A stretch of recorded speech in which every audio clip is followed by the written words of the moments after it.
The Winford Academy is located in an old town on Helen Hill where jousting, a sport involving combat on horseback, is incredibly popular. Mizuno Takahiro, one of the students at Winford Academy, calls jousting a miracle because it brought him to a destined meeting with someone. On the day of the tournament, Aintree Celia Kumani, the student council president of Winford Academy, faced off against Vice President Avery Rana. Celia launched a graceful attack that thrilled the audience. As Rana seemed to pause, Celia asked if she was conceding, but Rana requested another try. Suddenly, Celia noticed a riderless horse running across the field. The horse had escaped from its stable, leaving everyone puzzled. Meanwhile, Kisaki Miyo, walking alone, was startled as the galloping horse headed straight toward her. Terrified, she screamed as the horse chased her past a road barrier.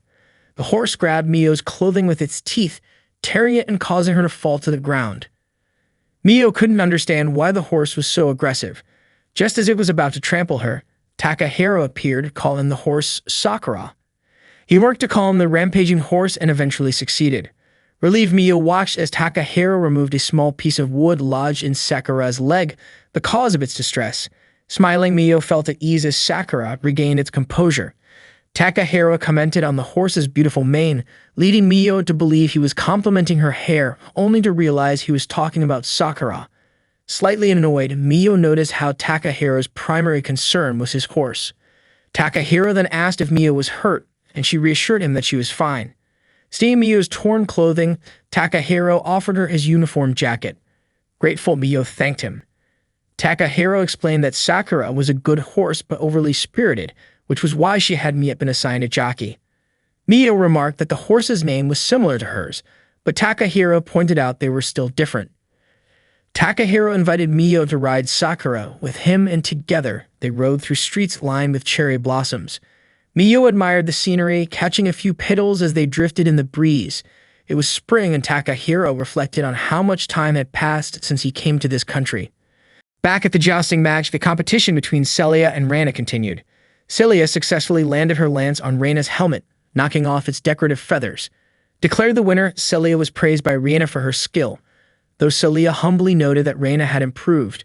Celia spurred her horse and rode away as the crowd cheered, convinced she could win the next tournament. Later, Takahiro and Miyo took Sakura to the river for a drink. Miyo asked if Takahiro would return to jousting now that his injury had healed. Takahiro admitted he had quit being a knight. Curious, Miyo asked why he stayed at the academy. Was he planning to joust again or switch from the knight curriculum to the squire program? At that moment, Celia appeared, calling out to Takahiro. Miyo was surprised to see her. Celia asked if Takahiro had considered her offer, leaving Miyo puzzled about their conversation. Celia explained that she wanted Takahiro to become her squire, adding that it would be fantastic if he joined her. Takahiro hadn't decided yet, but Celia assured him she'd wait for his answer, expressing her strong hope that he'd agree. Afterwards, Celia left. Miyo felt proud of Takahiro, impressed that someone as remarkable as Celia wanted him as her squire. She was confident that together they could win the summer tournament and even achieve worldwide greatness. They could form an unbeatable team, just like Takahiro and Julianus once were. As Takahiro prepared to leave with Sakura, Miyo called out, asking him to wait for her. Takahiro and Miyo took Sakura to the stables, where they found Asmussen James tending to the horses. Miyo greeted him cheerfully, and James immediately asked why Takahiro had taken so long to return Sakura. Takahiro apologized, but before he could explain, Miyo jumped in, telling James about how Sakura had chased her and how Takahiro had come to her rescue. However, James pointed out that it was Takahiro's fault Sakura had escaped in the first place. Miyo continued, explaining about the piece of wood stuck in Sakura's leg, but Takahiro quickly asked her to stop recounting the incident. Once again, he apologized. James instructed Takahiro to put Sakura in the stall and feed her, and Takahiro followed his orders without complaint. While Takahiro busied himself feeding Sakura, Miyo mentioned that she would return his uniform jacket later at the cafe. As Miyo walked back to the school, she couldn't help but sniff the jacket she was still wearing, smiling to herself. Just then, Ryuzoji Akane noticed her and curiously asked what she was doing. Startled, Miyo laughed nervously and quickly changed the subject, asking Akane if her jousting practice was going well. Akane replied that she was giving it her all, no matter how close the tournament was. Miyo called her impressive and a favorite to win, though Akane brushed off the compliment, saying it was an exaggeration. Miyo added that many students in other programs had been talking about Akane, but admitted that the top favorite was undeniably Celia. Hearing Celia's name, Akane became momentarily lost in admiration, imagining Celia's incredible skill. Snapping out of it, Akane finally noticed Mio's outfit and asked why she was wearing a boy's uniform. Mio burst out laughing and explained everything to Akane. Later, while working her part-time job at the cafe, Mio found that Akane had shared the story with Hiraji Ayako, who laughed as she heard about Mio and Takahiro's unusual day. Both Akane and Ayako teased Mio, saying it seemed like she was just having a string of bad luck. Mio admitted that unlike Akane and others in the night curriculum, she had no idea how to handle horses. Ayako chimed in, saying that Takahiro was so focused on horses that he probably made things extra challenging for Mio. She shared a Japanese saying, "If you want to win over a knight, start with his horse." Mio nodded, recalling the proverb, but Ayako advised her that it wouldn't be easy since Takahiro was always inseparable from his horse. Ayako then suggested a different approach, start with his stomach. Mio's mind immediately went to carrots. Ayako joked that Mio needed to win Takahiro over, adding that once she did, he could be all hers. Excited by the idea, Mio decided to make a delicious carrot-inspired lunch as a way to thank him. That evening, while walking home, Takahiro saw two small children playing, pretending to joust. Their mother called them inside for dinner, and the sight stirred memories of jousting in Takahiro's mind. Takahiro eventually arrived home at Ayako's cafe, where Mio greeted him warmly. Akane also acknowledged him, and Ayako offered him dinner. Takahiro, however, wanted to put his bag away in his room first. Mio handed back his uniform jacket, thanking him for letting her borrow it. Takahiro accepted it, noticing a cherry blossom petal stuck to the fabric. He stared at it silently, lost in thought. Mio asked him what was wrong, but Takahiro said it was nothing and headed to his room. The next morning, Mio was bursting with excitement as she prepared to go to school, carrying the special lunch she'd made for Takahiro. Meanwhile, in Takahiro's class, their teacher explained how the role of a squire was crucial in helping knights unlock their full potential during the summer tournament. Takahiro, now part of the squire curriculum, listened intently. In the night curriculum class, the students were practicing their jousting skills with lances. Akane was in the class, diligently training alongside her peers. When the break came, Mio hurried to the stables, carrying a special lunch she had prepared for Takahiro. She was brimming with excitement, hoping he would enjoy her carrot-themed meal, which included carrot salad, carrot Salisbury steak, carrot jam sandwiches, and carrot pudding. When Mio arrived at the stables, she called out for Takahiro, but he was nowhere to be found. Meanwhile, Takahiro was strolling through the back garden when someone called his name. He looked around and found a girl lounging on a swing suspended from a tree, enjoying a sandwich. The girl casually mentioned that her younger sister had made the sandwich for her, so she wasn't planning on sharing it with him. Takahiro asked if she was a second-year student. The girl introduced herself as Asuka Noelle Marys. Back at the stables, Mio continued her search for Takahiro but still couldn't find him. She felt disappointed, especially since she had gone to the trouble of making him a homemade lunch. Sakura, Takahiro's course, kneed repeatedly as Mio called out for him. Curious, Mio approached Sakura, who seemed to be eyeing the lunch basket she was carrying. Mio smiled and decided to offer some of the food to Sakura. Following Ayako's advice about starting with the horse to win over the knight, Mio opened the basket and began feeding Sakura. To her delight, Sakura eagerly ate the meal she had prepared. Mio felt a wave of joy seeing Sakura enjoy her cooking and decided to wait for Takahiro's return. Meanwhile, in the back garden, Noelle asked Takahiro if it was true that Celia had asked him to be her squire. She commented that she had heard he still hadn't accepted the offer. Noelle confidently added that she was planning to win the tournament that year and wanted to defeat anyone strong who crossed her path. She then boldly asked Takahiro if he would consider becoming her squire instead. At the same time, Mio noticed Takahiro's jousting helmet lying nearby while feeding Sakura. She picked it up, feeling nostalgic about Takahiro's past as a knight. Mio admired how cool Takahiro had been back then and how he still was now. She found herself deeply admiring him. Back in the garden, Noelle continued her conversation with Takahiro, revealing that she knew a lot about his past, including his time as a knight. She expressed how much it would mean to her if Takahiro joined her as her squire in the tournament, saying it would be a great help. Takahiro didn't give her a direct answer, only saying that he needed to get back to the stables. Noelle suggested they discuss the matter another time and asked him to consider her offer. Takahiro agreed to think about it and left. At the stables, Mio hugged Takahiro's helmet, taking in its scent. She couldn't resist trying it on and declared excitedly that she looked just like a knight. Her excitement was cut short when she suddenly noticed Sakura munching on the rest of the lunch she had prepared for Takahiro. Mio tried to stop Sakura, but it was too late. The horse had eaten everything. Heartbroken, Mio lamented all the time and effort she had spent making the meal. Then Sakura began to move restlessly, prompting Mio to tell her there was no more food left. Suddenly, Sakura let out a loud neigh and broke through the fence that had been holding her. Mio was terrified as Sakura bolted, falling momentarily before getting back up and chasing after Mio. Mio screamed in fear as Sakura pursued her relentlessly.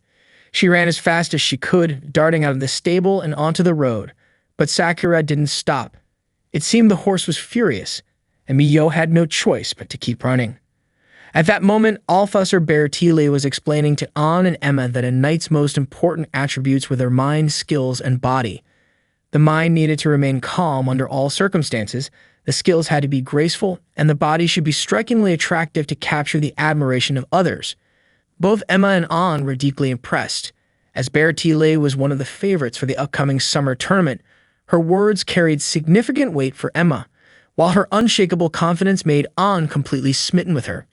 Hearing their admiration, Bertile blushed modestly and insisted that she wasn't as incredible as they made her out to be. Suddenly, Emma and Ellen noticed Mio running toward them, screaming for help as she was being chased by Sakura, the horse. Alarmed, the two panicked, sensing that something was seriously wrong with the horse. Bertile, who had been closing her eyes while speaking, remained unaware of the chaos. She asked Emma and Ann why they were suddenly so flustered, reminding them that a knight must always stay composed. However, when Bertile finally opened her eyes and saw Sakura chasing Mio, she immediately screamed and started running as fast as she could. Even in her panic, Emma and Ann couldn't help but admire how elegant Bertile looked while running. Meanwhile, Takahiro returned to the stables and was shocked to find Sakura missing from her enclosure. Spotting a fallen lunch basket on the ground, he immediately recognized it as Mio's. Elsewhere, Bertile and Mio were still running for their lives. Frustrated, Bertile yelled at Mio, demanding to know why she was following her. Mio apologized profusely, explaining she had no choice. Distracted, the two ended up tripping and falling, landing on top of each other. Concerned, Mio asked if Bertile was okay. Bertile, flustered and angry, snapped at Mio to get off her. As Mio moved aside, Sakura managed to catch up and grabbed Bertile's skirt with her teeth, lifting her into the air. Bertile screamed, demanding Sakura put her down. Mio tried yelling at Sakura to calm down, but it didn't work. Desperate, Mio remembered how Takahiro had calmed Sakura before and decided to try the same method. She called Sakura's name, catching the horse's attention. As Sakura turned toward Mio, Bertile's skirt tore and she fell to the ground with a thud. Mio immediately approached Sakura and hugged her, soothing the distressed horse. From a distance, Takahiro spotted Mio holding Sakura and working to calm her down. To his relief, Sakura finally settled, becoming docile again. Bertile, still lying on the ground, was in disbelief over what had just happened. Mio turned to her and reassured her that Sakura was calm now. Emma and Ann quickly ran over to check on Bertile, who was furious. She accused Mio of orchestrating the entire incident, claiming it was a scheme to prevent her, as a tournament favorite, from competing.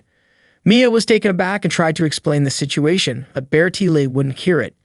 She pointed out Mio's apparent skill with horses and the knight's helmet she was holding, assuming Mio was an experienced knight. Mio insisted she wasn't a knight, but Bertile refused to believe her, vowing not to let Mio off the hook after the embarrassment she had suffered. Bertile demanded to know Mio's name. Mio introduced herself as Kazaki Mio. Hearing this, Bertile pondered whether Mio was listed in the knight curriculum. Without warning, Bertile threw a glove at Mio. Confused, Mio asked why she had done that. Bertile declared it was a formal duel challenge to defend her honor as a knight. Shocked, Mio dropped the helmet she was holding. Bertile added that since they were both knights, they should settle the matter with a joust. Mio was stunned by the proposal. Watching from afar, Takahiro couldn't believe what he was witnessing. He hadn't expected Mio to participate in a joust. Still, as he observed the unfolding events, Takahiro thought to himself that if fate truly existed, this must be part of it. Bertile challenged Mio to a duel for her honor as a knight. Mistaking Mio for a knight, Bertile declared her intent to face Mio in a jousting duel. Mio was startled by this sudden challenge. Takahiro, observing from a distance, watched their exchange. Bear Tile eagerly anticipated their upcoming duel, laughed confidently, and walked away. Emma, noticing Bear Tile strolling casually without covering her lower body, wondered aloud why Bear Tile would expose herself like that. An commented that only an extraordinary noble would laugh while dressed so boldly.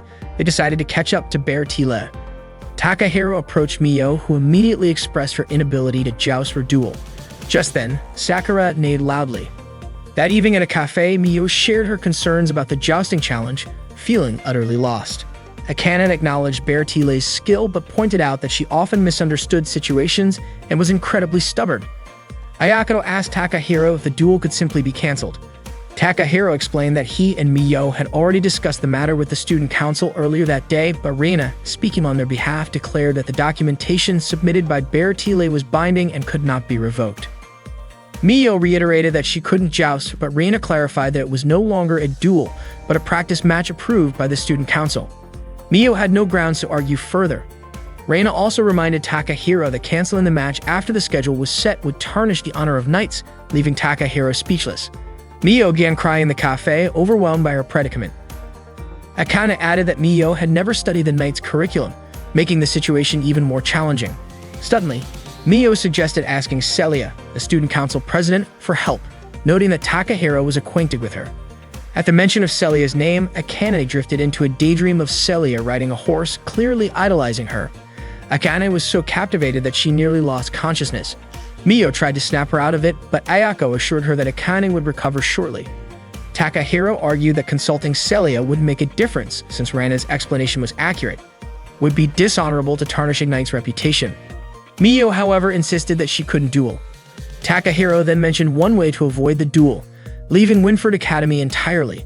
Akane was shocked by this suggestion, and Mio quickly rejected the idea, stating she didn't want to leave school.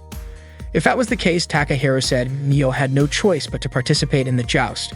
Mio protested, explaining that she didn't even know how to ride a horse. Ayako, upset, demanded Takahiro take responsibility, blaming him for not being around when Mio delivered his lunch earlier. Akane agreed. Ayako then proposed that Takahiro become Mio's squire. Takahiro admitted he had already considered this, but only for the duel itself.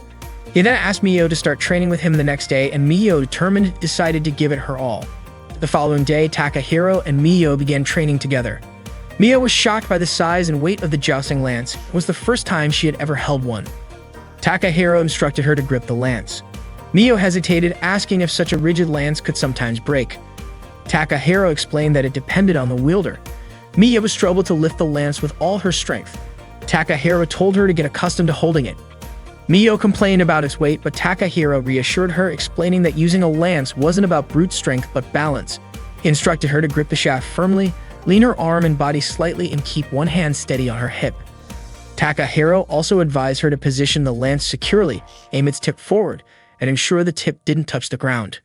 Mio tried to lift the jousting lance, but due to her lack of balance, her body was pulled along with the movement of the lance. She ended up running downhill, unable to stop, weaving through a crowd of students heading to school. Ayako saw Mio struggling and shouted for everyone to get out of the way. Mio kept yelling that she couldn't control her steps or the lance.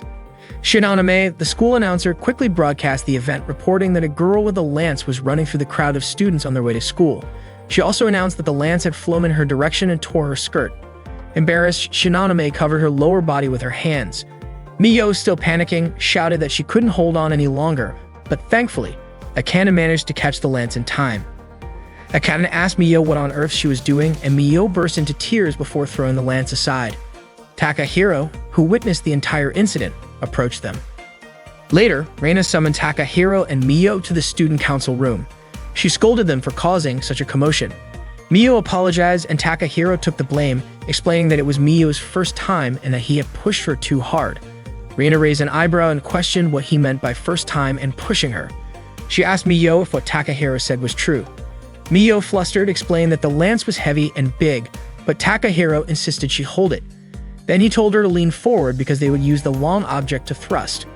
Her vague explanation made Reina doubt they were actually practicing jousting.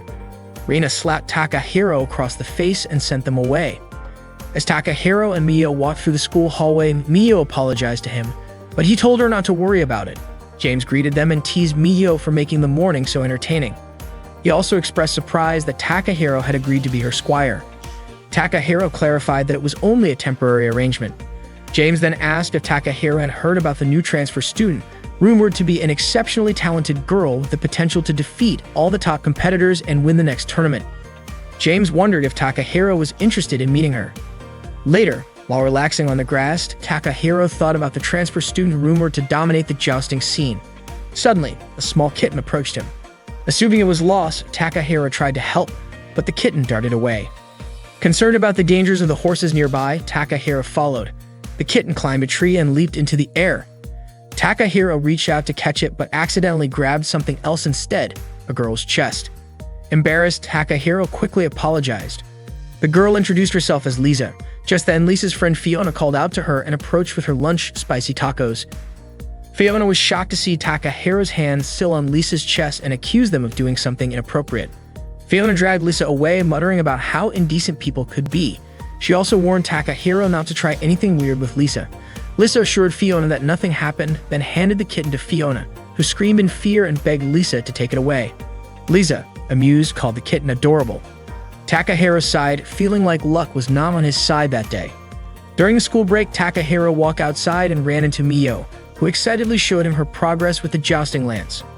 She explained that after running with it earlier, she had discovered a trick to holding it properly.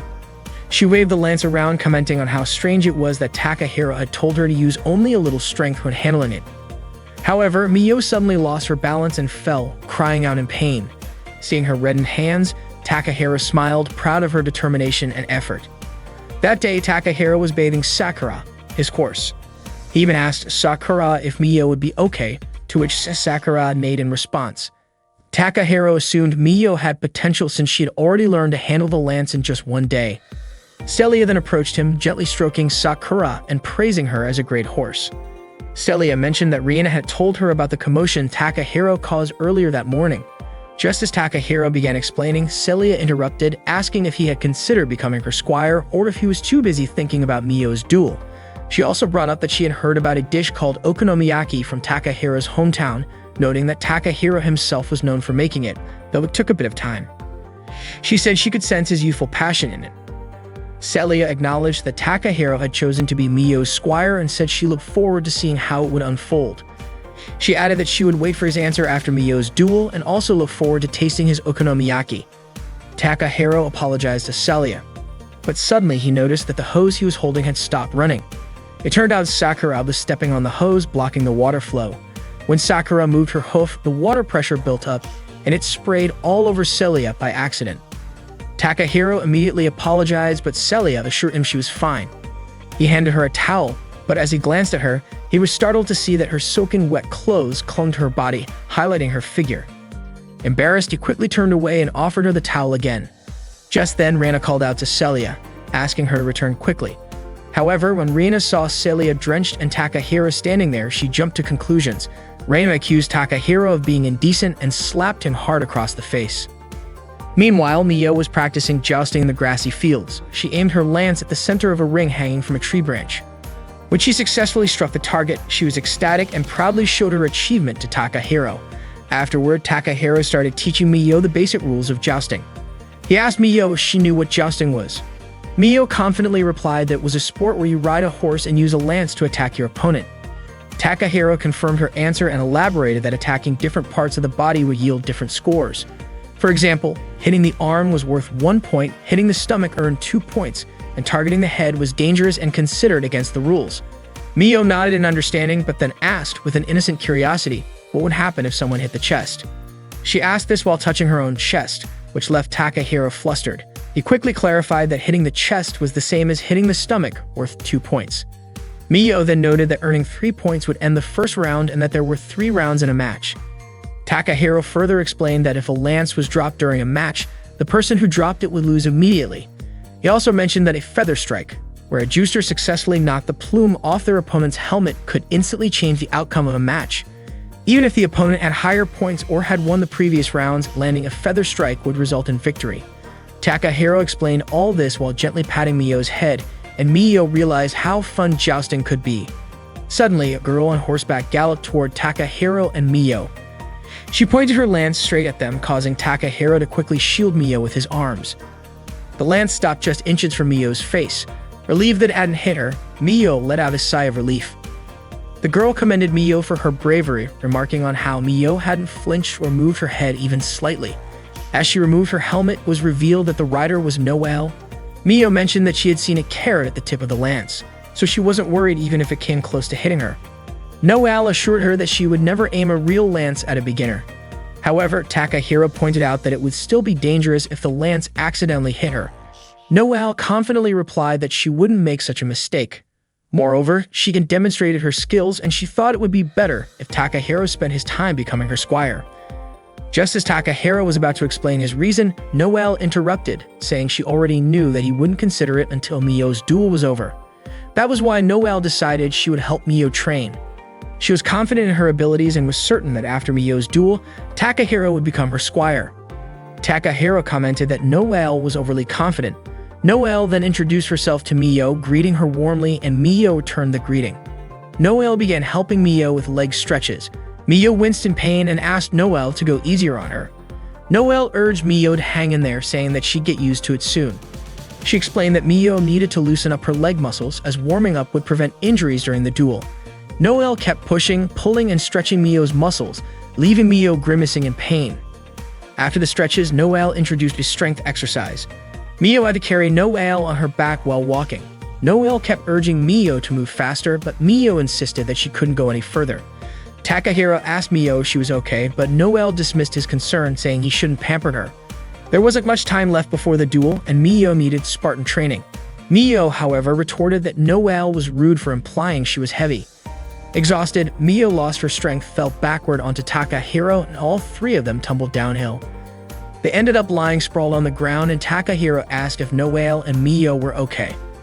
Later, Mio was washing up in the bathroom when Noelle suddenly peeked in, startling her. Noelle commented on how beautiful Mio's body was, fair, smooth, and free from scars or blemishes. Mio was slightly embarrassed, realized for the first time how nice her own body looked.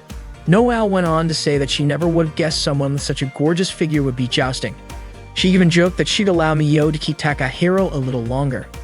As Mio noticed scars on Noelle's back, Noelle shared her determination to win the upcoming summer tournament. Meanwhile, Takahiro was cleaning the stables when James appeared, handing him a gift for Mio. That night, as Mio lay in bed, she kept thinking about Noelle's dedication to training her. Unable to sleep, she picked up a book about jousting and started reading it. She even tried practicing some of the techniques from the book. The next morning, Takahiro handed Mio the gift from James. James complimented the feather decorations on the armor, saying they suited Mio and made her look like a true knight. Mio, confused, mentioned that she didn't have feathers, not realizing it was a metaphor for the ornamentation on the armor. James encouraged her to take good care of the old armor and suggested she polish it to bring out its shine. He wished Mio success in her upcoming duel. James then showed Mio Sakura, now fully equipped with protective gear. Mio was in awe at how impressive Sakura looked. James remarked that although Sakura could be a bit mischievous, she was a good horse, and it seemed like she had taken a liking to Mio. Overwhelmed with gratitude, Mio hugged Sakura tightly, promising that they would do their best together. She thanked James for everything. Next, Takahiro handed Mio a helmet, saying she couldn't joust without it. Mio was surprised and touched that Takahiro would give her his own helmet. She thanked him and tried it on immediately, asking for his opinion on how she looked. Takahiro smiled and told her she looked amazing. With everything ready, Takahiro declared that they were going to train hard that day. Mio, still trying to catch her breath from all the preparation, pleaded for him to go easy on her. However, Takahiro firmly stated that he wouldn't hold back, not even for his parents, siblings, or, after a slight pause, even his girlfriend. Hearing the word girlfriend, Mio blushed deeply but quickly shook it off, resolving to give the training her all. Takahiro emphasized the importance of their efforts, saying that no one knows what tomorrow will bring and that life is a series of interconnected events. Mio had to duel a knight named Bertile due to a misunderstanding. Not knowing anything about jousting, she spent her days training and learning the basics. Noelle taught Mio how to properly hold a jousting lance and how to aim it at her opponent. Noelle reminded Mio to keep her grip firm. After that, Noelle taught Mio how to ride a horse. Since it was Mio's first time, she struggled to find the correct sitting posture. Noelle instructed her to sit up straight. When practicing in armor, Mio kept getting hit repeatedly. Takahiro advised her not to fear her opponent's lance and to attack first, as dodging could be even more dangerous. The day before the match, Takahiro asked Sakura to look after Mio. While walking in the back garden, Takahiro suddenly saw Lisa's cat strolling by. He chased after it, caught it, and told the cat not to roam around the area to avoid being hit by horses. The cat meowed in response. Nearby, Lisa and Fiona were sitting together. Fiona called out to Takahiro, who handed her the cat. Fiona told him not to give it to her, suspecting that he was trying to peek at her underwear from his angle. Lisa then remarked that Mio's technique in holding the lance, riding the horse, and moving her body was all wrong. According to Lisa, letting Mio duel in that state would be pointless. Takahiro said it was up to Mio's decision. Besides, Mio wasn't focused on winning or losing. She just didn't want to run away from the duel. Fiona asked if that meant Mio was merely participating without intending to win. She didn't like when people juiced just for fun without giving their best effort to win. Takahiro apologized and said he understood how Fiona felt. Fiona was surprised by Takahiro's sudden change in attitude. Lisa then asked if Takahiro was satisfied with Mio's lack of ambition, adding that her pride as a knight couldn't accept something like that. Taking her cat from Takahiro's arms, Lisa walked away with Fiona following her. Takahiro reflected that knights should never fight if they didn't want to win, but Mio's situation was different. He wondered if the transfer student could be Lisa. That evening, Takahiro returned to the cafe and was surprised to see Noelle dressed in a maid outfit. When he asked what was going on, Noelle explained that she was doing part-time work temporarily. Although her family usually prohibited her from taking part-time jobs, she had to do it to help a friend. Ayako asked Mio to rest that day even though Mio had previously said jousting wouldn't interfere with her work. Mio was so enthusiastic about training that she'd exhausted herself. Akane remarked that Mio's situation wasn't surprising considering how hard she had been training in such a short time. Takahiro thanked Noelle for helping Mio so much. Noelle brushed it off, saying the rest was up to Mio. She added that Mio had performed better than she had expected and wished Mireille could see it. When Takahiro asked who Mireille was, Noelle explained that Mireille was her sweet little sister. Ayako then told Noelle to deliver an order to table number 5. After resting, Mio came out with Takahiro. He reminded her that the duel was tomorrow. Mio said everything would end then. She shared how sad she felt. Initially, she had planned to quit school, but the thought of not seeing Takahiro anymore had stopped her. Realizing what she had just confessed, she quickly corrected herself, claiming that the real reason she delayed leaving school was that she wanted to continue jousting with everyone.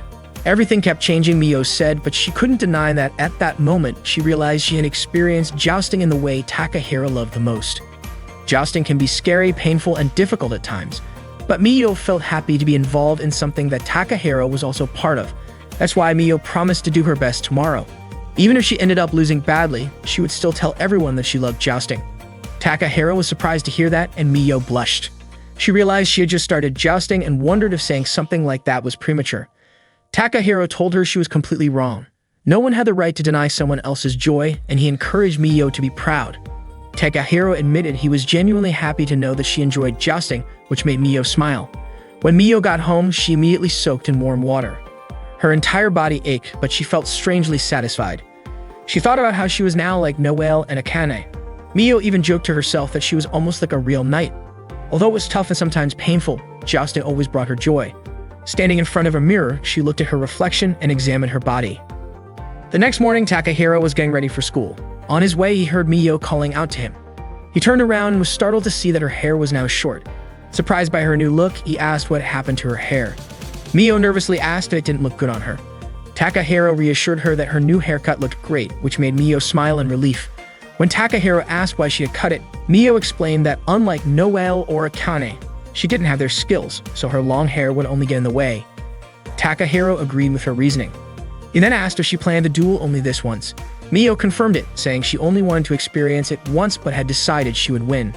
Takahiro lowered his head for a moment and gently patted Mio's head. Mio protested, saying she had just styled her hair, but Takahiro playfully messed it up anyway.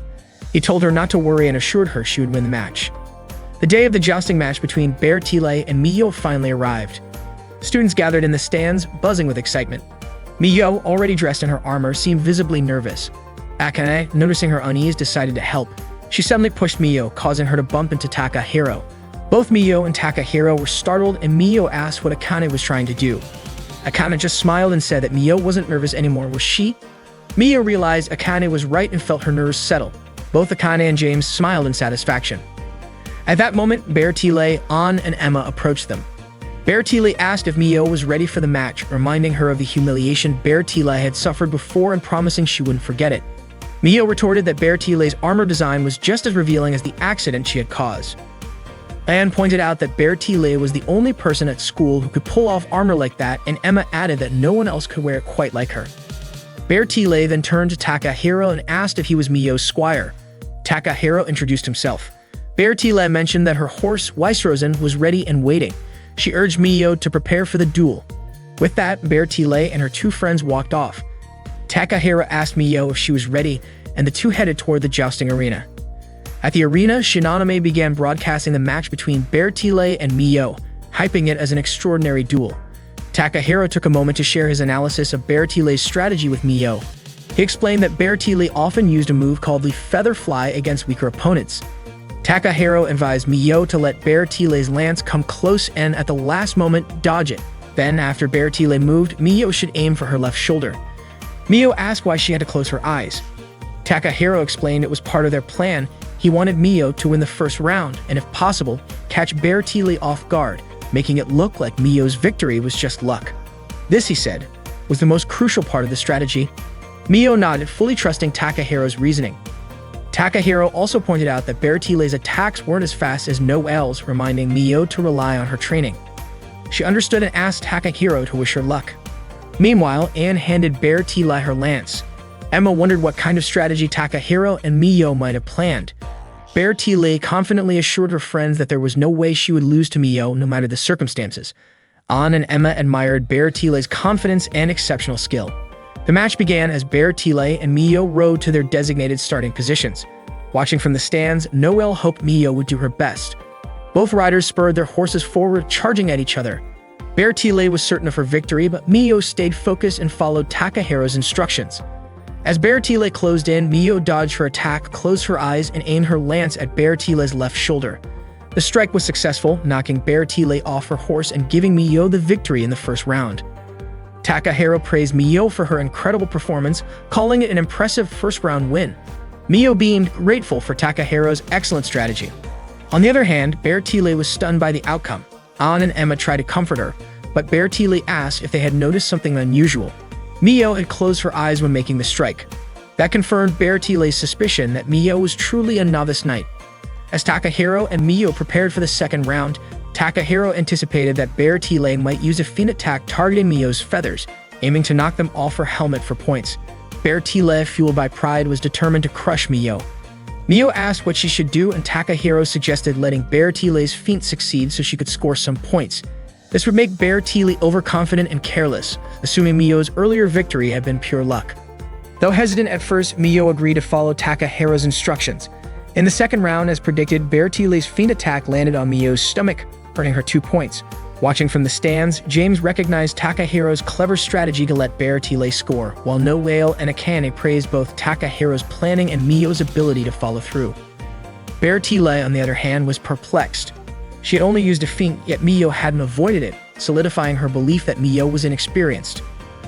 Anne and Emma praised Bertile's decision to score 2 points instead of attempting a flashy feather fly attack.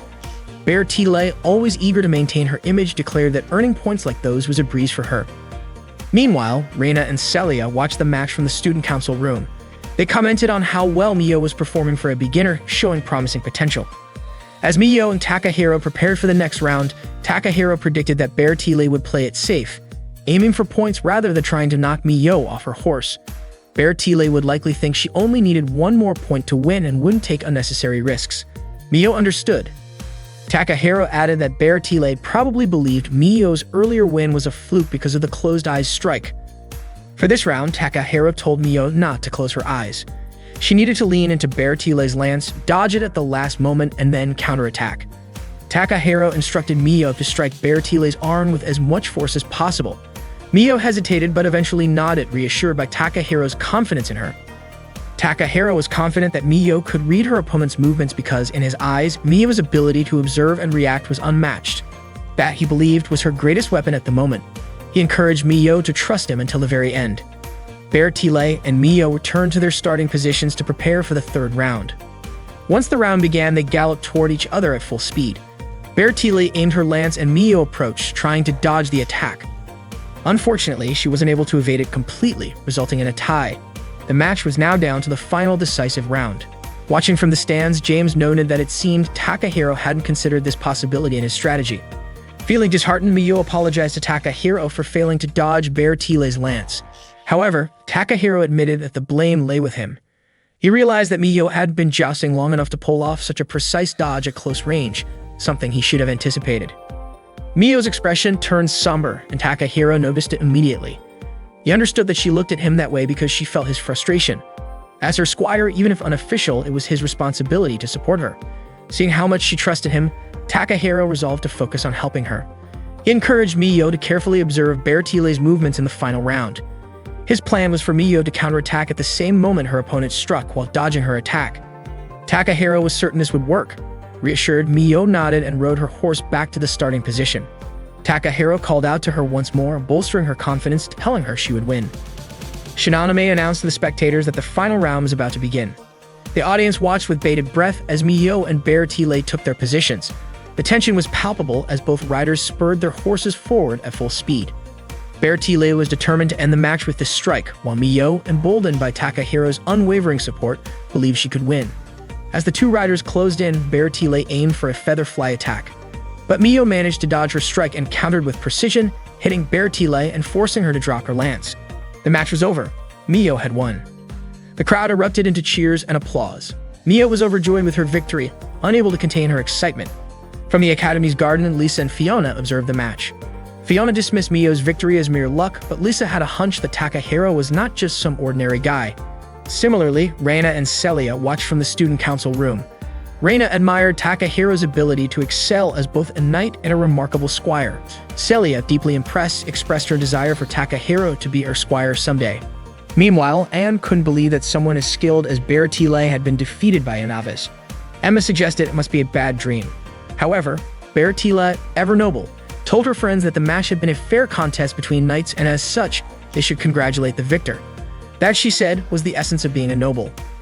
After dismounting from her horse, Miyo ran toward Takahiro and threw her arms around him in a heartfelt embrace. Overcome with emotion, she thanked him for guiding her to victory. Then, realizing her enthusiasm, Miyo pulled away and apologized for her recklessness earlier, expressing her deep gratitude not only to Takahiro but also to Noelle, Akane, Ayako, and Sakura. That day, under the blooming cherry blossoms, a young knight was born at Winford Academy.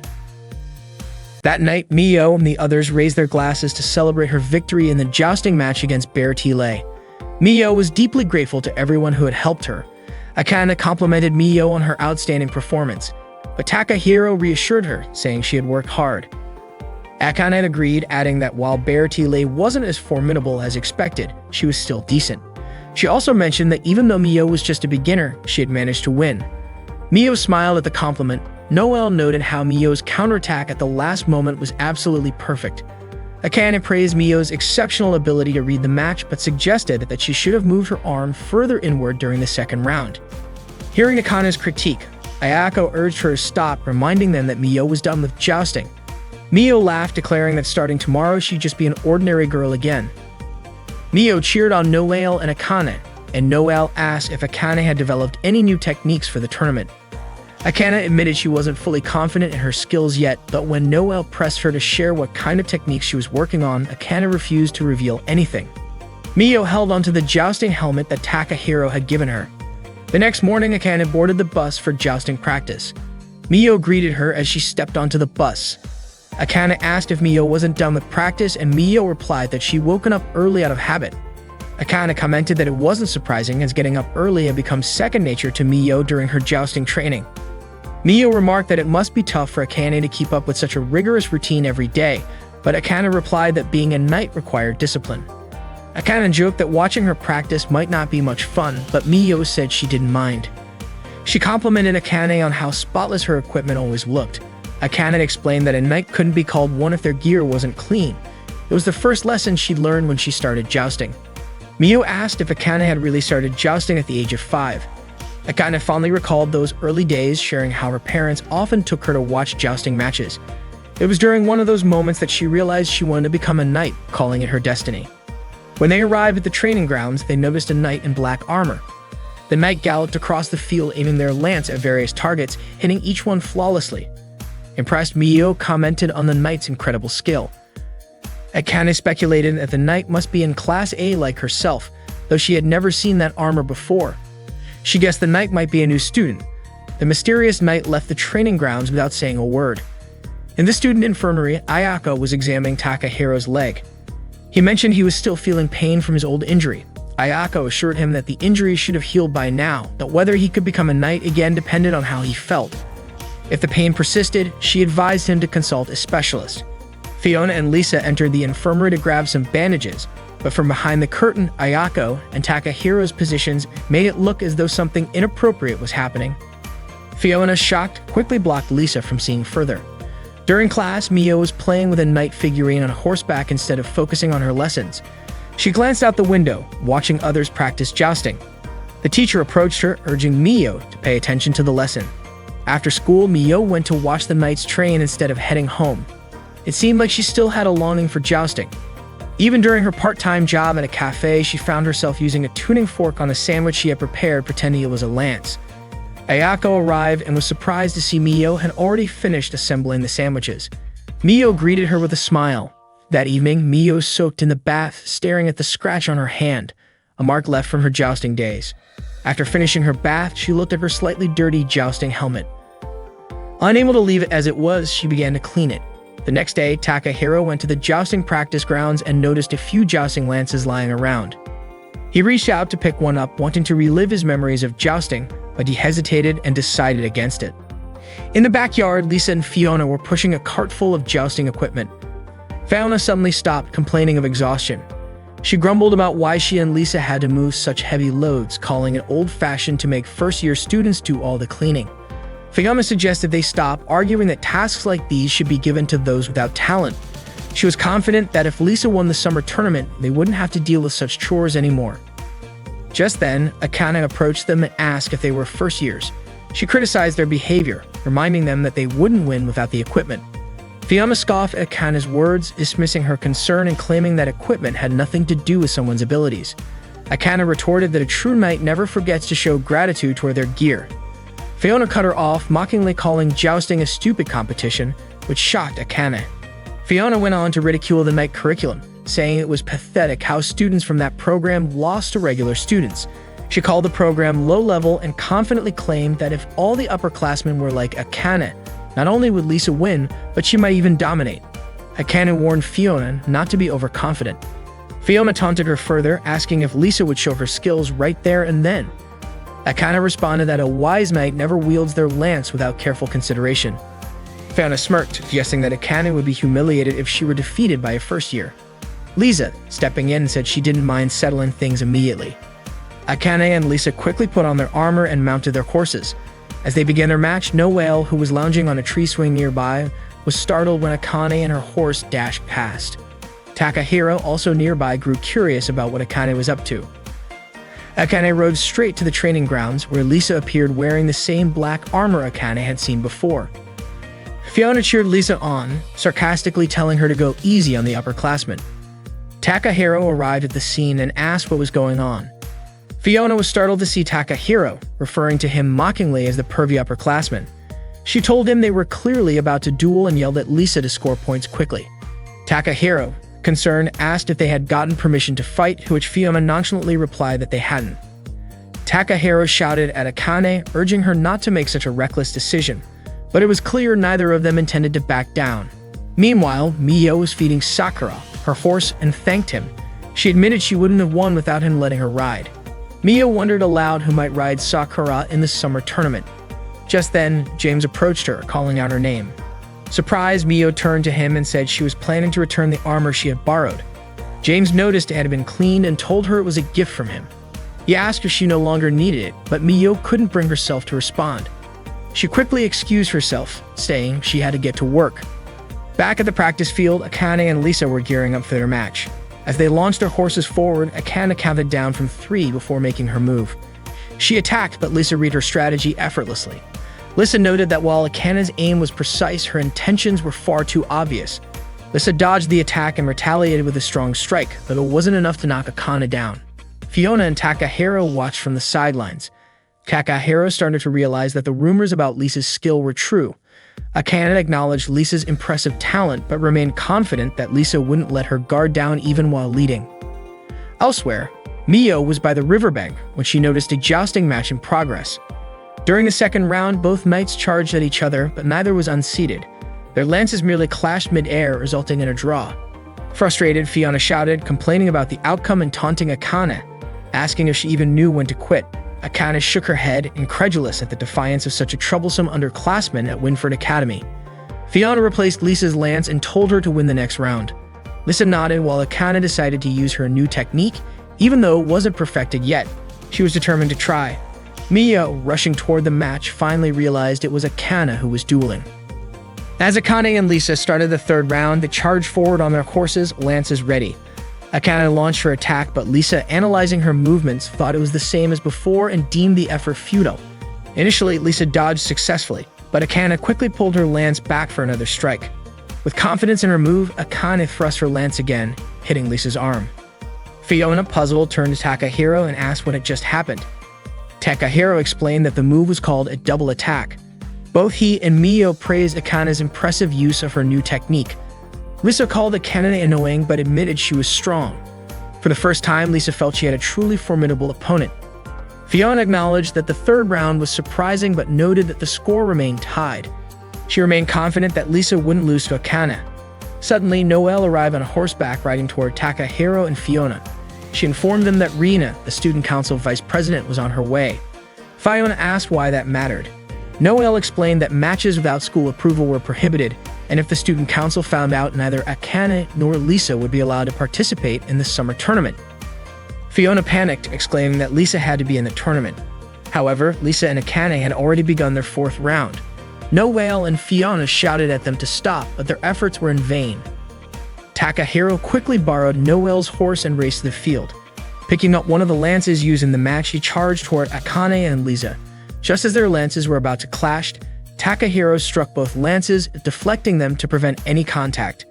His sudden action left Akane and Lisa stunned. Mio, watching from a distance, observed Takahiro's bold move. At that moment, Rana arrived with two other student council members. She sternly told Akane and Lisa that dueling was not allowed. Takahiro, stepping in, asked Rana what the issue was. Rana questioned Takahiro about his presence there. Thinking quickly, Takahiro explained that they were simply helping Lisa, the new student, practice horseback riding. Rana had accepted his explanation as a misunderstanding, though one of her companions seemed skeptical. Rana warned them not to trouble the student council again, and both Takahiro and Akane nodded in agreement. Rana then led her companions away. Once they were gone, Fiona sighed in relief, grateful that the student council hadn't uncovered the truth. Noelle complimented Takahiro, and Akane expressed her gratitude, saying he had saved both her and Lisa. She marveled at how he had deflected two lances simultaneously, comparing his skill to that of a god. Takahiro glanced at his hand, seemingly lost in thought. Lisa, however, called him reckless, questioning if there wasn't another way to resolve the situation. She also remarked that his hand must be numb by now. Akane turned to Lisa, saying that unfortunately they would have to settle their match during the summer tournament. Lisa smiled, saying she looked forward to it. Noelle then introduced herself to Lisa, solidifying their newfound camaraderie. Meanwhile, Mio continued to watch from afar. Her heart stirred as she thought about her desire to be more than a spectator.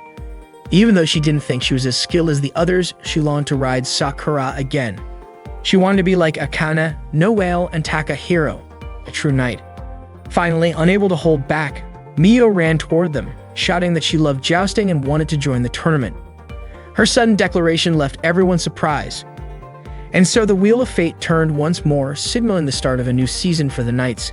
Mio approached James, calling out to him. It seemed she wanted to borrow the armor again. That day, Mio signed up to participate in the summer joust tournament. She handed her application to Rina, the vice president of the student council.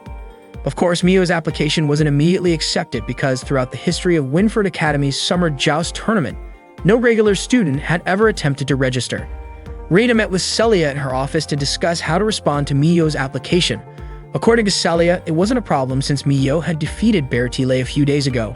Besides, there were no rules prohibiting regular students from participating, so Mio's application was accepted. Mio shared the news with all of her friends, telling them that she had received permission to compete in the summer tournament.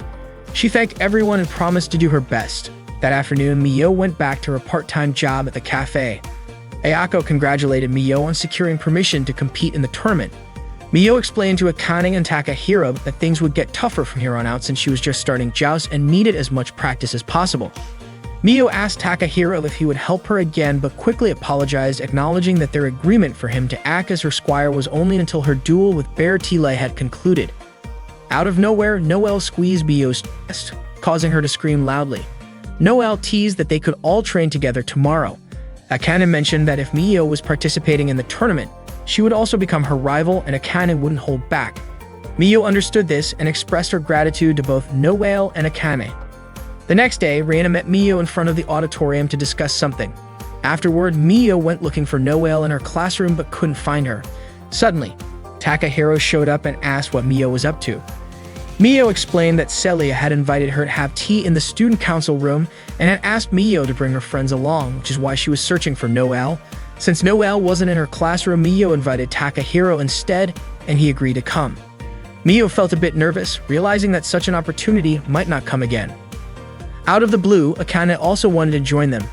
Mio, of course, allowed her to come along, thinking that the more, the merrier. Spotting Lisa and Fiona, Mio invited them to join the tea as well. Unfortunately, Fiona wasn't interested in having tea with a large group, so Mio returned to ask Lisa again, and Lisa agreed. Mio was very grateful to her, and they continued their search for Noelle, who was nowhere to be found. At that moment, Noelle was by the riverside grooming her beloved horse, Etoile. She spoke to Etoile, saying the tournament was fast approaching and that she wanted them to fight until the very end. Etoile neighed loudly, as if to show understanding of Noelle's words. That afternoon, Mio, Takahiro, Akane, and Lisa went to the student council room. Mio knocked on the door and Celia invited them in. She thanked Mio and the others for coming to her tea gathering. Noticing bear decorations and teddy bears scattered around the room, Mio asked if Celia liked furry animals. Celia responded enthusiastically, saying bears were wonderful. They were strong, round, soft, and had smooth fur. Mio agreed with her. Meanwhile, Akane still couldn't believe she was sitting in the student council room, having tea with President Celia. She felt so nervous that her hands were trembling. Akane nearly fainted from excitement, but kept trying to calm herself as she prepared to sip the tea Celia had made. Akane was completely mesmerized by seeing Celia's face up close. She fainted from sheer happiness at meeting Celia. Noticing that Lisa had been unusually quiet, Celia encouraged her not to stay silent. Both Lisa and Mio were surprised that Celia knew Lisa's name despite her being a new student. Celia explained that as the student council president, she was familiar with everyone's names. She remarked that the competition in the upcoming summer tournament seemed like it would be more intense than ever. Celia acknowledged that while Lisa was new, she was aware of her impressive skills. She also noted that Akane had been honing her abilities and that there were many other talented participants. Mio commented that many people believed Celia was the top competitor. Celia admitted that she aimed to win, but Joust was unpredictable, which was why she had invited Takahiro to be her squire. She needed his help to succeed. Celia asked Takahiro if he had made up his mind yet. Takahiro apologized and admitted that he hadn't. Celia reassured him, saying that her older sister had nothing to do with this matter, so he didn't need to worry. However, Takahiro confessed that he wasn't confident in his ability to be a good squire and wasn't sure he could be of any use to the knights. Hearing his explanation, Celia apologized for seeming impatient about getting an answer, mentioning that Reina often scolded her for it. Lisa then chimed in, questioning why Celia didn't just choose one of the many others who could be her squire. Celia explained that while she had received numerous offers, she preferred to personally choose her partner, and that choice was Takahiro. Lisa declared that she was determined to win and wouldn't lose to anyone. Celia encouraged everyone to do their best. She also reminded them that in Joust, winning wasn't everything. Sometimes valuable lessons could be learned in defeat. Lisa, however, disagreed, insisting that victory was everything. The tension in the room made Mio feel awkward, so she quickly asked why Celia had invited her to tea. Celia replied that she was simply curious about why a regular student like Mio wanted to join the tournament. Mio explained that her involvement in Joust had been accidental and that she wasn't used to it yet. Out of nowhere, Celia teased, suggesting there might be a romantic reason. Mio hastily denied it, accidentally blurting out that she just wanted to stay together. Flustered, Mio realized she had misspoken again. Celia smiled, saying it seemed like Mio genuinely enjoyed Joust. Mio returned the smile, admitting that she did. Celia nodded in understanding and offered to pour her another cup of tea. That afternoon, Mio practiced stretching exercises with Noelle. She shared her experience of having tea with Celia earlier at school. In response, Noelle deliberately made the stretches more painful for Mio, teasing her for not inviting her to join the tea gathering. Mio explained that she had searched everywhere for Noelle but couldn't find her. Noelle admitted she had seen Celia at several parties hosted by her father's business associates but had never entered the student council room. Mio promised to invite Noelle next time. Noelle then invited Mio to her house for the upcoming holiday and suggested that Mio bring Takahiro along as well. Excited, Mio agreed and said she couldn't wait to visit Noelle's house. Meanwhile, Akane lay sprawled on the grass, hugging a teddy bear. She still hadn't regained consciousness after being overwhelmed with joy from meeting Celia. The long-awaited day finally arrived. Mio and Takahiro set off together to visit Noelle's house. From a distance, they were in awe of the grandeur of Noelle's house. As they walked through the garden and past the statues surrounding the estate, Mio marveled at how enormous the house was. She couldn't believe Noelle was a noble. That's when Takahiro remembered Noelle's full name, Ascot Noelle Maris, belonging to the renowned Ascot Marcos family, famous throughout Helen's Hill for their immense wealth. Noelle greeted Mio and Takahiro warmly, thanking them for coming to her home. Mio asked if Noelle was really the successor to the Marquisate. Noelle humbly responded that the title belonged to her father and she was just herself. She then invited them inside. Before entering, Takahiro noticed a broken knight statue in the front yard and Mio couldn't understand why it was in ruins. As they stepped into the house, Takahiro cautioned Mio to be careful not to break anything, and she nodded earnestly. Inside, Noelle introduced her younger sister, Mireille, to Mio and Takahiro. Mireille greeted them cheerfully and introduced herself as Ascot Mireille Maros. She expressed how happy she was to meet them, having heard so much about them from Noelle. Mio returned the greeting and remarked how kind Noelle was to everyone. Mireille admitted she recognized them because Noelle frequently talked about them. Mio and Takahiro suggested Mireille call them by their first names to feel more at ease. They sat down for tea, which Mireille seemed to enjoy. Mio mentioned that Ayako had taught her how to make it. Curious, Mireille asked who Ayako was. Takahiro explained that Ayako was the doctor at Winford Academy and also the manager at Tart Time. Mio then added that Noelle worked at Tart Time too, which caused Noelle to quickly cover Mio's mouth. Realizing her mistake, Mio understood Noelle wanted to keep her job a secret from her family. Mireille asked what Noelle meant by working, but Noelle quickly changed the subject, telling Mireille not to worry about it. Mireille then decided to read Takahiro's fortune using her cards. Mio eagerly wondered if the cards would reveal Takahiro's future romantic partner. Noelle interpreted the cards, saying that Takahiro would soon fall in love with someone close to him. Both Mio and Noelle were intrigued and asked if it was true, but Takahiro hesitated and asked them not to press the matter. Mireille asked if the fortune wasn't accurate, but Takahiro didn't outright deny it. Mio joked that in manga, people sometimes don't realize when they're falling in love. Noelle grew curious about who might make Takahiro fall for them. Mireille playfully asked who the closest person to Takahiro was, and he responded that it was James. The answer made everyone wonder if Takahiro might be gay. Takahiro was taken aback and asked how they could jump to such a conclusion. Mio then asked if there was anyone else he was close to, suggesting perhaps his horse. Takahiro admitted he did have a strong fondness for horses. Mireille understood, explaining that she loved horses too because they were born to run, exuded elegance with their perfect forms, and were truly extraordinary creatures.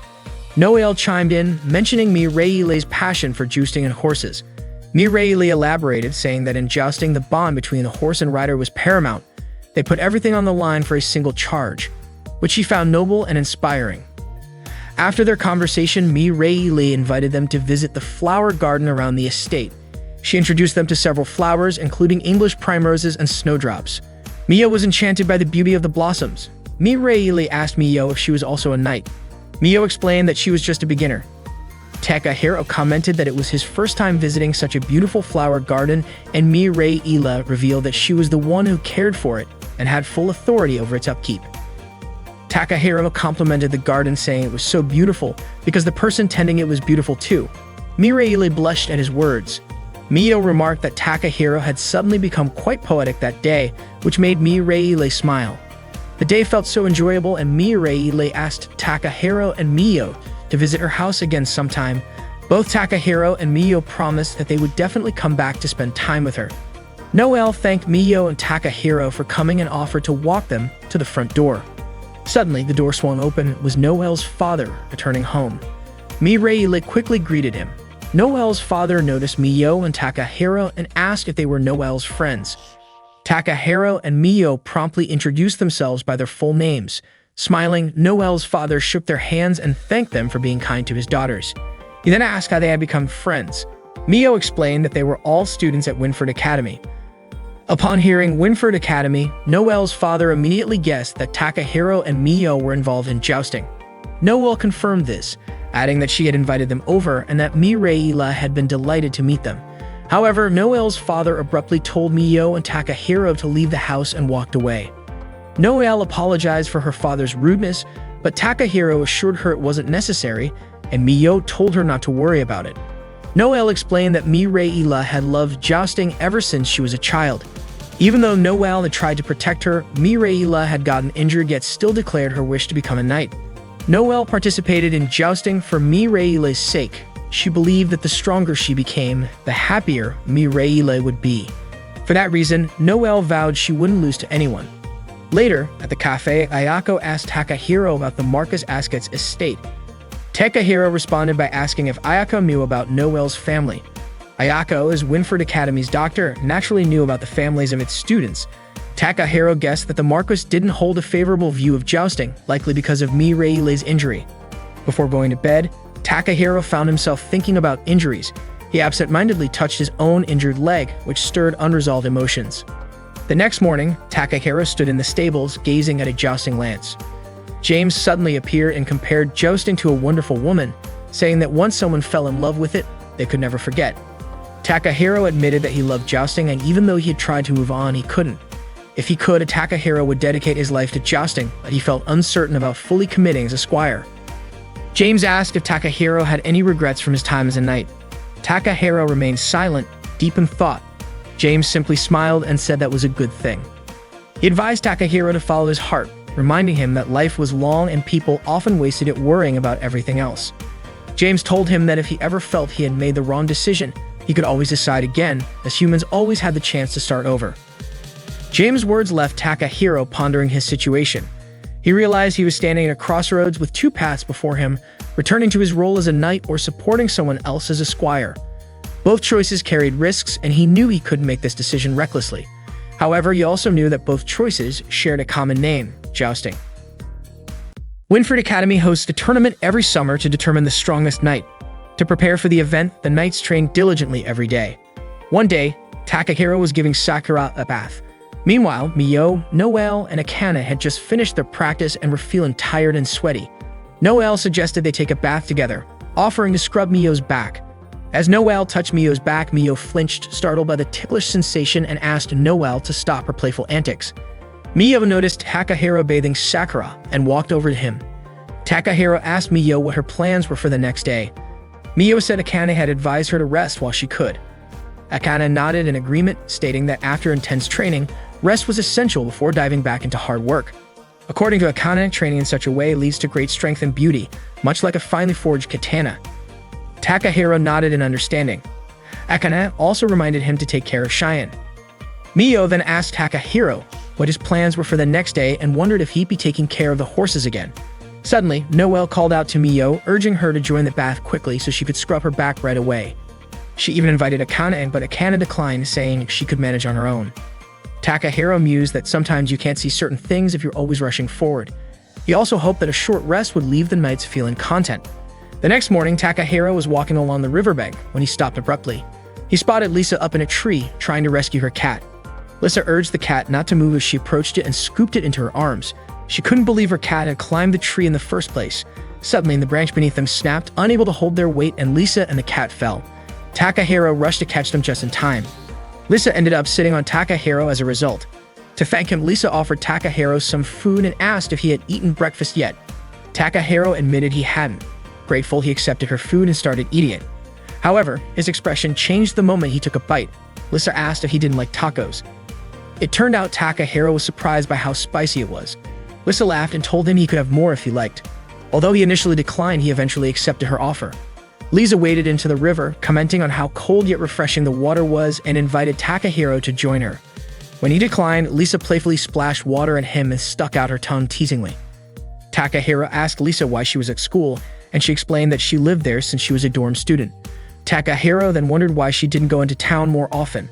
Lisa said she planned to go later with Fiona, who had mentioned a restaurant that served delicious tarts. As they chatted, Lisa's cat, Sasami, suddenly meowed loudly. The cat was precariously perched, trying not to fall into the river. Lisa hurried to rescue her pet, but stumbled in the water. Thankfully, Takahiro caught her before she could fall. Unintentionally, they found themselves in close proximity once again. Meanwhile, Sasegi managed to save itself. Lisa remarked that this was the second time something like this had happened.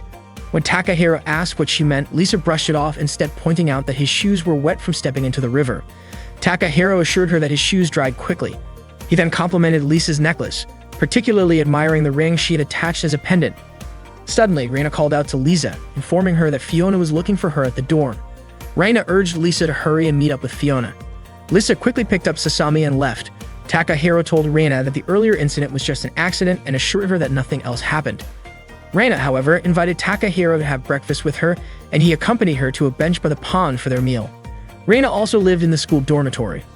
During breakfast, Reina asked Takahiro if he would consider becoming Lisa's squire. She mentioned that for the past year, she had been observing Lisa's situation. Takahiro asked how long Reina had known Lisa, and Reina revealed that she had known her even before Lisa came to Helen's Hill. Reina explained that Lisa used to be cheerful and sociable. However, after losing her mother, the only family she had, her relatives began fighting over her inheritance. They even said no one was truly grieving her mother's death. Since then, Lisa had started distancing herself from others.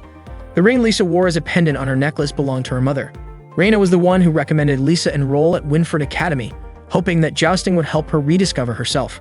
But it seemed her efforts were in vain as Lisa continued to isolate herself and Reina felt powerless to help. Takahiro then asked about Fiona. Reina said that Fiona and Lisa were similar. They both avoided forming connections and suffered alone in their isolation. While Lisa might appear strong, Reina feared she would eventually break down if she continued carrying everything by herself. Reina wasn't sure if Lisa could handle it all on her own. That's why she hoped Takahiro could be there for her. Reina believed that if Takahiro became Lisa's squire, it would help Lisa grow and move forward. She also acknowledged that Celia had likely asked the same of him. Apologizing for bringing it up, Reina concluded the conversation. As Takahiro walked back, he reflected on the requests from Lisa, Celia, Noelle, and Miyo. He knew he couldn't avoid making a decision. If he didn't participate in this summer tournament, he wouldn't be able to stay at the academy any longer. When Takahiro arrived at the stables, James asked him to brush Sakura. Afterward, James asked Takahiro to go into town to buy some supplies. He told Takahiro not to rush and suggested that he take some time to enjoy himself.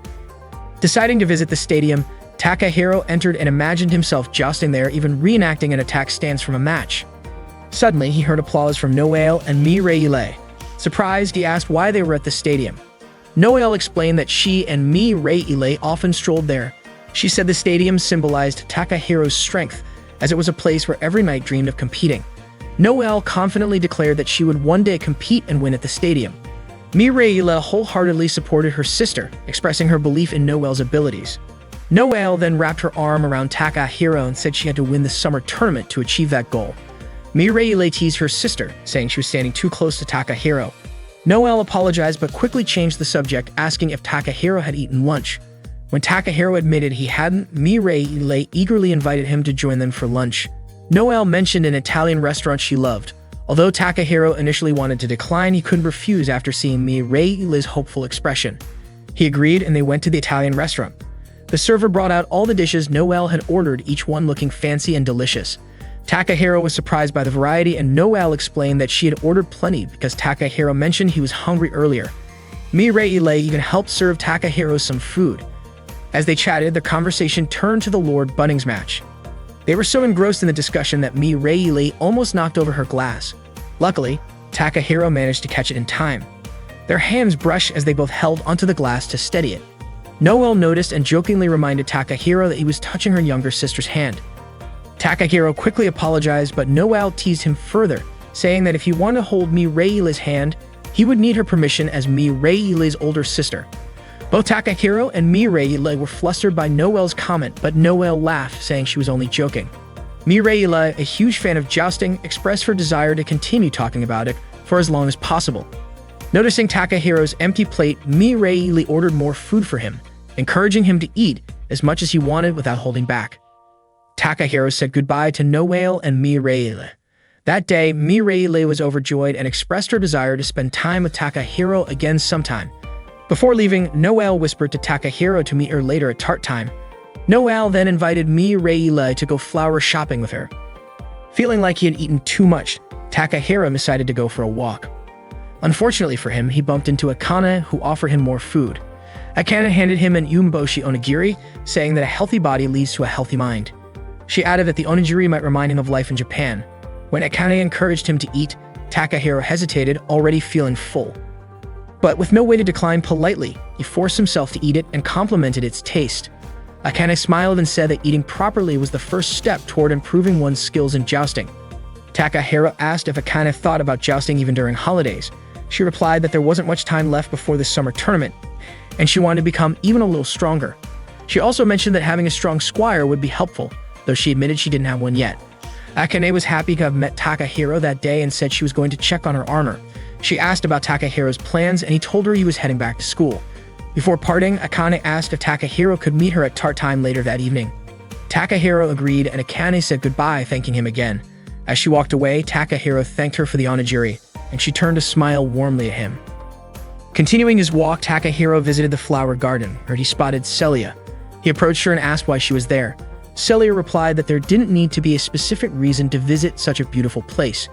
When Takahiro asked if she often came there, Celia said she found the place calming and relaxing. Takahiro agreed, mentioning that he had discovered the garden when he first arrived in the country. Celia remarked that it was a shame they hadn't met sooner. If they had, their relationship might have been different, and perhaps Takahiro would have already become her squire. She mused that the garden might have become a special place for the two of them. Realizing what she had said, Celia quickly brushed it off, saying she shouldn't have spoken like that. She then offered Takahiro a piece of cake.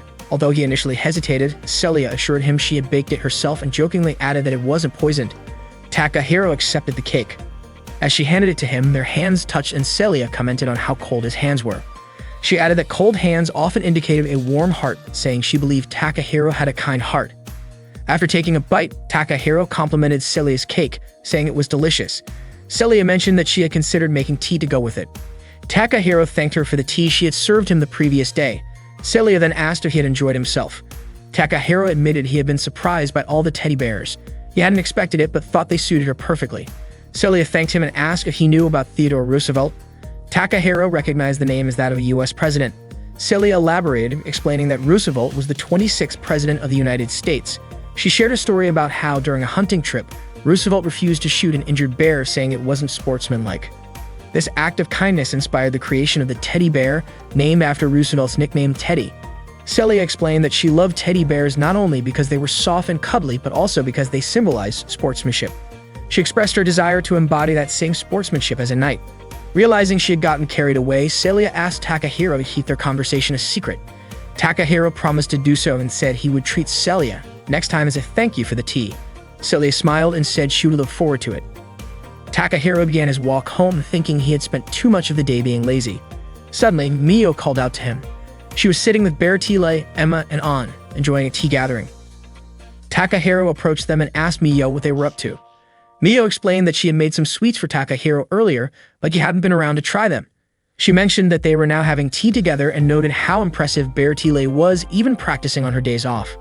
Apparently, Bertile trained more than necessary, even to the point of exhaustion, but her dedication never wavered. Bertile smiled and commented that it was destiny for her and Mio to meet. Mio offered Takahiro some of the sweets she had made, assuring him they were delicious. However, Takahiro apologized, explaining that he couldn't eat anymore. Mio insisted that he shouldn't feel shy around her, but Takahiro seriously insisted he was too full. Just then, a squirrel fell onto Mio's head. It climbed down to her arm, and Mio, enchanted by its cuteness, offered it something to eat. Bertile mentioned that during this season there weren't any acorns or sunflower seeds available. An added that squirrels are omnivorous and can eat a variety of things. Mio decided to offer the squirrel some of her cake, and the little creature happily devoured it. Everyone admired how adorable the squirrel looked as it nibbled on the treat. Suddenly, Aim pointed out to Bertile that more squirrels were gathering around them. Before they knew it, an entire swarm of squirrels appeared. Mio eagerly offered the rest of her cakes to the squirrels, but in an instant, the creatures jumped onto Mio, Bertile, An, Emma, and even Takahiro. The group let out startled cries as they struggled to handle the unexpected invasion. Meanwhile, James was busy cleaning Sakura's stable. Takahiro eventually returned home, his clothes completely filthy. He casually mentioned that he had encountered some squirrels before handing James his order and heading off to take a bath. James, now curious, wondered what exactly had happened to Takahiro. Later, when Takahiro arrived at tart time, Fiona suddenly remarked that Takahiro, the pervy upperclassman, had followed her to that place. She even accused him of being a stalker. Takahiro tried to clarify, explaining that he lived there. Fiona dismissed his explanation, claiming he had probably moved to tart time just because he knew she and Lisa would be there. Takahiro pleaded with Fiona not to misunderstand him. Noelle chimed in, reassuring Fiona that she was mistaken. Then, to everyone's surprise, Noelle blew on Fiona's face. Fiona was startled and demanded to know what Noelle was doing. Noelle said it was a gesture of friendship, though Fiona immediately rejected the notion. Noelle teased her further, saying Akane enjoyed it, prompting Akane to protest that she didn't like it either. Meanwhile, Lisa was enjoying a tart and commented on how delicious it was. Mio asked if Lisa wanted to try something else from the menu, and Lisa nodded. Watching Lisa, Takahiro remembered Reina's words, that if he stayed by Lisa's side, he could help her become a strong squire. Out of nowhere, Lisa handed Takahiro some food, remarking that he liked spicy things. Everyone's attention shifted to Takahiro and Lisa, creating an awkward yet heartwarming moment. That day, the knights enjoyed a brief break from their rigorous schedules. But as the day passed, their training resumed, with the looming summer tournament weighing heavily on their minds. The intense path of jousting awaited them once again, testing their resolve and dedication. That day, Akane was teaching the art of concentration through flower arranging. She carefully worked on her arrangement in front of Mio, Takahiro, and Noelle. While arranging flowers, she explained that one must maintain a clear mind and heart free from any doubts. The truth of one's inner thoughts and emotions, she said, would be reflected in the finished arrangement. Akane's arrangement turned out beautifully, prompting Mio to praise her skill. Noelle decided to tease Akane by casually mentioning Celia's name. Startled, Akane accidentally snipped a large flower stem. Mio, looking around, also remarked about Celia, causing Akane to lose her concentration completely, ruining her arrangement. Takahiro asked how Akane planned to face Celia if she got this flustered just hearing her name. Akane nervously imagined herself competing against Celia and almost fainted at the thought. Stammering, she insisted that facing Celia had nothing to do with her feelings, but her fumbling only worsened her flower arrangement. Later that cloudy afternoon, Akane was training with her sword. She berated herself, calling herself foolish for claiming to be a knight. When it began to rain, Akane quickly sheathed her sword and shielded it under her arm to keep it dry. She ran toward a windmill and took shelter inside a small room beneath it. There she noticed a jacket and realized it belonged to Celia. Just then, Celia entered and greeted her, explaining that she too was seeking shelter from the rain. Akane was stunned to encounter Celia in such an unexpected place. Celia asked if Akane was there to escape the rain as well, marveling at the coincidence of their meeting. Overwhelmed with joy, Akane nearly fainted again, but she pulled herself together, forcing a smile and greeting Celia as calmly as she could, though she awkwardly commented on how sunny it was that day. Celia gently corrected her, advising her not to rely too much on weather forecasts. Celia, noticing her clothes were drenched, began removing them, including her undergarments. Akane was utterly shocked to see Celia in front of her. Celia encouraged Akane to remove her wet clothes too, warning her about catching a cold. Akane refused at first, claiming that she was trained to withstand the cold. She quickly clarified that she didn't mean to imply Celia wasn't as resilient. Just then, Akane sneezed, prompting Celia to tease her, saying she'd been proven right. Reluctantly, Akane followed Celia's advice. They laid their wet clothes on the windmill's rotating mechanism to dry. Celia asked if Akane felt cold, and Akane insisted she didn't. Celia shared a survival tip about soldiers in cold climates, who would warm their hands by placing them inside the stomachs of dead horses. She laughed, saying they didn't have any dead horses, then embraced Akane, hoping her body warmth would help. Akane felt Celia's warmth, her heart racing. When Celia checked outside, the rain and storm seemed to have stopped. Akane was thrilled, thinking they could finally return. But just as they were about to put their clothes back on, the windmill started spinning again, carrying their garments out of reach. Akane tried to grab them, but the clothes were too high up. Celia suggested Akane climb onto her shoulders to retrieve them. Though hesitant, Akane followed her instructions, but their unstable position made it difficult. Akane pleaded with Celia to be more careful, but their clothes only got higher. In the commotion, Akane lost her balance and fell. Their clothes continued to follow the windmill's motion and were eventually blown away by the wind. Feeling guilty, Akane apologized for not being of any help. Celia reassured her, telling her not to blame herself and not to worry about her either. Celia promised they'd find something to wear. Meanwhile, Takahiro was by the river, rushing down a horse when a bra floated past and got caught around his leg. Startled, he picked it up, wondering what was going on. The horse, Cheyenne, neighed loudly, alerting him to more clothes floating down the river. Takahiro stared at the scene, utterly confused and curious about what could have caused it. Mio called out to Takahiro and walked up to him. Takahiro glanced at her and remarked that it looked like Mio was wearing something of his. Confused, Mio asked what he meant, but Takahiro dismissed it and asked her to escort Sakura and the others back to the stables. He walked off carrying the bra he had found earlier. Mio couldn't help but find Takahiro's behavior odd. Elsewhere, Fiona was walking along the riverbank, searching for something. Takahiro approached her and asked if she needed help. Fiona, sounding irritated, replied that she could handle it on her own. Takahiro then asked if she was looking for a bra, holding up the one he had found. Fiona was shocked, and Takahiro, after glancing at her noticeably flat chest, realized the bra couldn't possibly belong to her. Embarrassed, he apologized and admitted his mistake before walking away. Suddenly, Lisa appeared, saying she had found her cat. Noticing Fiona's expression, Lisa asked what was wrong, but Fiona just shouted that she didn't understand what had just happened. Back in the windmill's room, Celia and Akane were still stuck. Celia remarked that they couldn't stay there forever. Akane suggested heading to the nearest building to find something to wear. She reasoned that since no one would likely be around, they could avoid being seen. However, when Akane opened the door, she quickly slammed it shut. Celia asked what was going on, and Akane explained that a group of students and her art teacher had arrived outside to paint. The teacher instructed the students to finish their paintings before leaving. Akane informed Celia about the situation. Meanwhile, Takahiro found another piece of clothing, a pair of pants, hanging on a tree branch near the windmill. From the windmill's window, Celia peeked out and suggested calling one of the students for help. Akane, however, strongly opposed the idea, unwilling to let anyone see Celia in her current state. She insisted they wait until the students were done painting, reasoning that it wouldn't take long since they were only students. Celia questioned whether painting could truly be finished that quickly, and Akane admitted that everyone worked at their own pace. Back by the river, Mio was still trying to coax Shen back to the stables. The horse stubbornly refused to move and instead walked further into the river, causing Mio to lose her footing and fall into the water. Cheyenne waded into the river to retrieve a pair of underwear that was floating downstream. Meanwhile, Takahiro headed toward the windmill, feeling certain that someone was inside. He entered the lower room of the windmill, but as he closed the door, the lock shifted and secured the door from the outside. Celia and Akane heard a noise. Akane quickly went to investigate and informed Celia that someone had arrived. Realizing they needed to hide, they searched the room for a place to conceal themselves. Finding no suitable spot, their attention turned to the flour being ground in the mill. Takahiro entered the milling room and called out, asking if anyone was there. Receiving no response, he climbed the stairs to where Celia and Akane were hiding. To his surprise, he spotted two statues of women in the room. Curious, Takahiro approached the statues for a closer look. He remarked that the statues looked oddly familiar.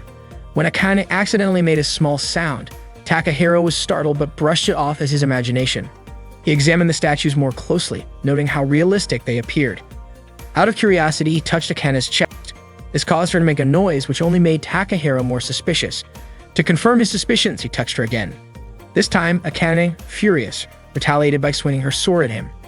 Her attack shredded Takahiro's clothes, leaving him in his undergarments. Shocked, Takahiro called out, revealing his identity. Both Celia and Akane finally recognized him.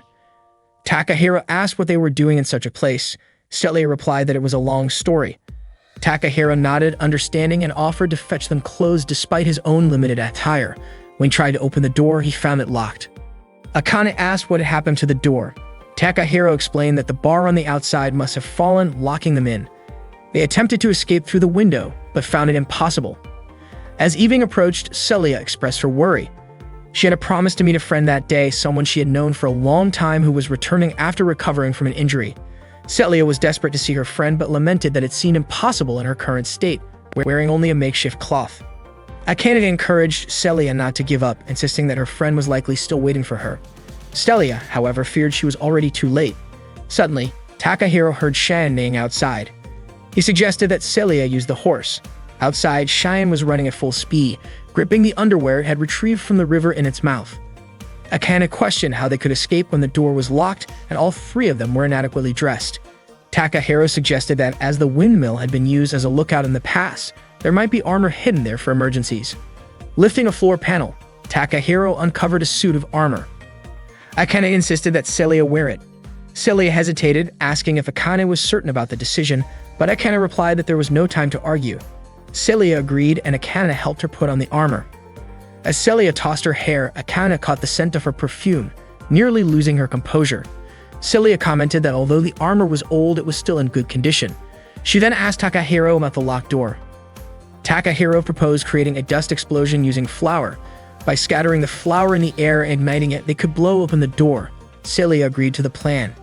Outside, the students continued painting, unaware of the commotion inside. Takahiro prepared for the explosion, instructing Celia and Akane to take cover. He rigged a gun with a string to pull the trigger and tossed it upward. The resulting blast broke down the locked door. The students outside panicked at the sound of the explosion, but their teacher quickly calmed them down. Meanwhile, Akane whistled for Cheyenne, who approached promptly. Celia mounted the horse but surprised Akane by inviting her to ride along. The two rode Cheyenne together, galloping past the gathered students. Everyone watched in awe, and one of the students even called them goddesses. Takahiro hoped that Cheyenne would take good care of Celia and Akane as they rode off. He could only watch them from the doorway. Suddenly, a pair of underwear landed squarely on his head. As they rode together, Akane asked Celia why she had insisted on having her ride along. Celia replied that she couldn't bear to leave Akane behind in such a vulnerable state. Moved by Celia's words, Akane felt deeply touched. She even claimed she could hear Celia's heartbeat through the armor. Akane then realized something unusual. Despite being so close to Celia, she felt completely fine. This was a stark contrast to how she normally became overwhelmed and fainted whenever she was too happy or excited around Celia. After changing into proper clothes, Celia and Akane made their way to a doll shop. The shopkeeper assumed Celia wouldn't make it in time, but Celia apologized, relieved that she had arrived just before the shop closed. It turned out that the friend Celia had been talking about was a doll named Friedrich. Friedrich had been her #1 companion since she was a child. Although the doll still needed some finishing touches, it was finally ready to be taken home. Akane couldn't help but smile at Celia's heartful attachment to the doll. The next day, the school showcased a painting by one of the students. Miyo excitedly invited Takahiro and Akane to check it out. The painting, titled The Knight and the Goddess, depicted the exact moment Celia and Akane burst out of the windmill room on horseback. Takahiro and Akane stared at the painting, lost in thought. Noticing their reaction, Miyo asked what was wrong, but they simply replied, "It's nothing." In truth, both of them were deeply embarrassed. The painting brought back vivid memories of the previous day's events. The artist had even captured the smallest details, like Takahiro standing near the door with a pair of underwear on his head. One day, Noelle went to see her father to tell him that she would be participating in joust training with her friends. Noelle also mentioned that they would train hard for the upcoming summer tournament, and there was only 1 week left. Her father replied, asking if Noelle thought he would allow it. Noelle firmly stated that she wasn't asking for his permission, but was informing him that she would be going. Her father turned away, saying she could do as she pleased. Noelle bowed and left immediately. After closing the door to her father's study, Noelle was startled to see Mireille standing there. Mireille encouraged Noelle to do her best during the joust training and said she couldn't wait to see Noelle at the tournament. Noelle hugged Mireille and apologized to her. After saying her goodbyes, Mireille reminded her to be careful.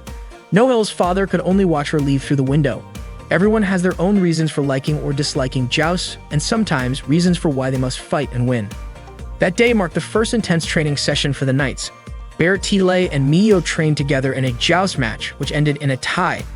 Both of their strikes were impressive. Noelle practiced running with weights, Lisa trained with her lance, while Akane worked on her concentration by calming her mind and spirit. Afterward, they practiced horseback riding and aimed their lances at targets. Ayako, Takahiro, and Emma observed from a distance. Ayako remarked how enthusiastic the Knights were on their first day of training, and Takahiro noted that it was because the tournament was getting closer. Ayako then excused herself to prepare dinner. She was in charge of coaching, medical care, and nutrition during a training. Thanks to Ayako, the student council had approved the training camp. Takahiro was responsible for managing the Knights' horses. Meanwhile, the school was busy preparing for the tournament event. Celia was in the student council room when Reina approached her to discuss the tournament schedule. Seeing Celia lost in thought, Reina asked what was on her mind. Celia said she was just thinking about how Miyo and her friends had already finished their first day of training. Reina grew curious about how hard they were working. Celia admitted that she had hoped they would invite her, even though she knew it wasn't possible for her to join. Reina pointed out that Celia was the strongest knight in the school, so people would naturally treat her differently and hold back when they were around her. Celia, however, didn't want people to see her for her title. She wanted them to notice her true self. Suddenly, Celia noticed Fiona stretching alone nearby. Celia thought Fiona seemed to prefer staying at the dorm rather than joining the training. Reina explained that Fiona had been invited but declined because she didn't like being in groups. Celia mused that being alone could feel lonely. That evening, the knights gathered for dinner at their lodging. They thoroughly enjoyed the delicious food. Ayako asked Lisa if she liked the dish, even though it was raw. Lisa replied that the food was delicious, much to Ayako's delight. Ayako mentioned that Anne and Emma had helped her a little. Bear Tea suddenly chimed in, saying it was no big deal. Anne and Emma were puzzled as to why Bear Tea spoke on their behalf when they could have said it themselves. Bear Tea insisted that since Anne and Emma were part of her group, she could represent them. Anne and Emma shook their heads in unison, saying no. Mio then thanked Bear Tea for letting them use her house as their lodging. Takahiro added that it helped everyone focus on the upcoming tournament. The other knights expressed their gratitude to Bear Tea as well. However, Anne suddenly interjected, saying there was no need to thank them, and Emma added that it was great that everyone could train hard together. Bear Tea, frustrated, exclaimed that she should have been the one to say that. Anne remarked that she and Emma were part of Bear Tea, but Bear Tea disagreed, saying it wasn't the same. Bear Tea suggested they all scrub each other's backs in the open-air bath after dinner. They soon headed to the hot springs. Akane scrubbed Lisa's back and asked if she was being too rough. Lisa replied that it felt really good. Noelle, scrubbing Akane's back, teased that her skin was silky smooth and even mentioned how soft her chip was. Embarrassed, Akane told Noelle to stop behaving like that. Mio was scrubbing Noelle's back and commented that Noelle's back was smooth and nice. They both laughed. Mio mentioned to Bear Tea that both the dining area and the bathhouse had a distinctly Japanese style. Bear Tea explained that her father was enamored with Japanese culture, which influenced the design. However, she clarified that the house was more of an Asian fusion, blending elements from various cultures beyond Japan. As they soaked in the hot spring, they found the water relaxing but slightly too hot. Bear Tea instructed everyone to stay composed while in the bath, claiming that was the Tokyo way. However, Mio pointed out that Bear Tea wasn't even from Tokyo, urging her not to overdo it. Suddenly, they noticed Akane turning red and nearly fainting. Akane admitted she had been trying to calm her heart this whole time. After bathing, they returned to their room and began a pillow fight. Bear Tea enthusiastically declared that pillow fights in yukata were a Japanese tradition. Excitedly, they started throwing pillows at each other. Akane, who had recovered a bit, thanked Lisa for fanning her earlier.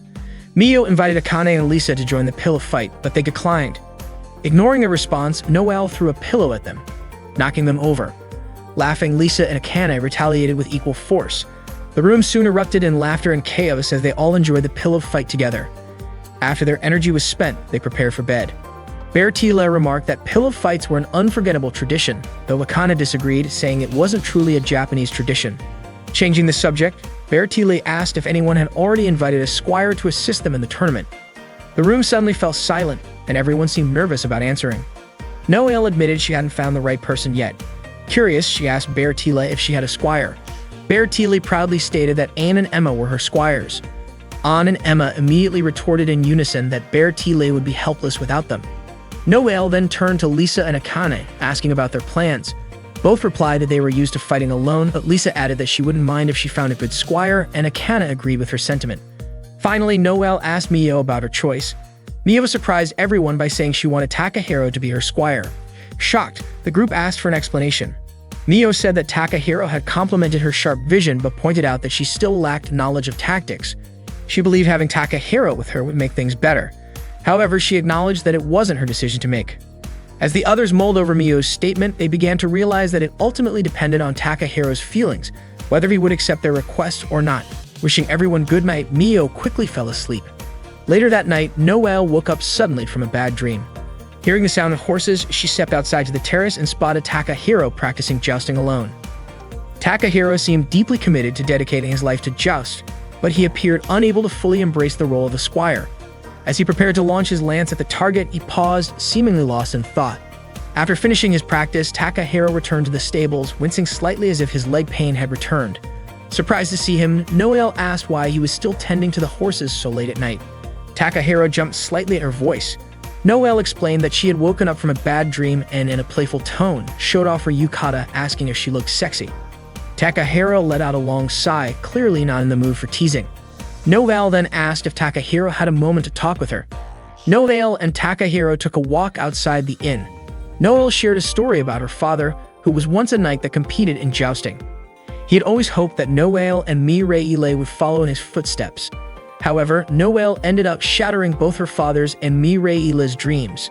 Mireille fell from her horse during a match, and although Noelle was by her side, she couldn't prevent the accident. The surgery went smoothly, but Mireille lost her leg. The doctors couldn't explain it. Her wounds should have healed by then. Hearing this, Takahiro was reminded of his own injury.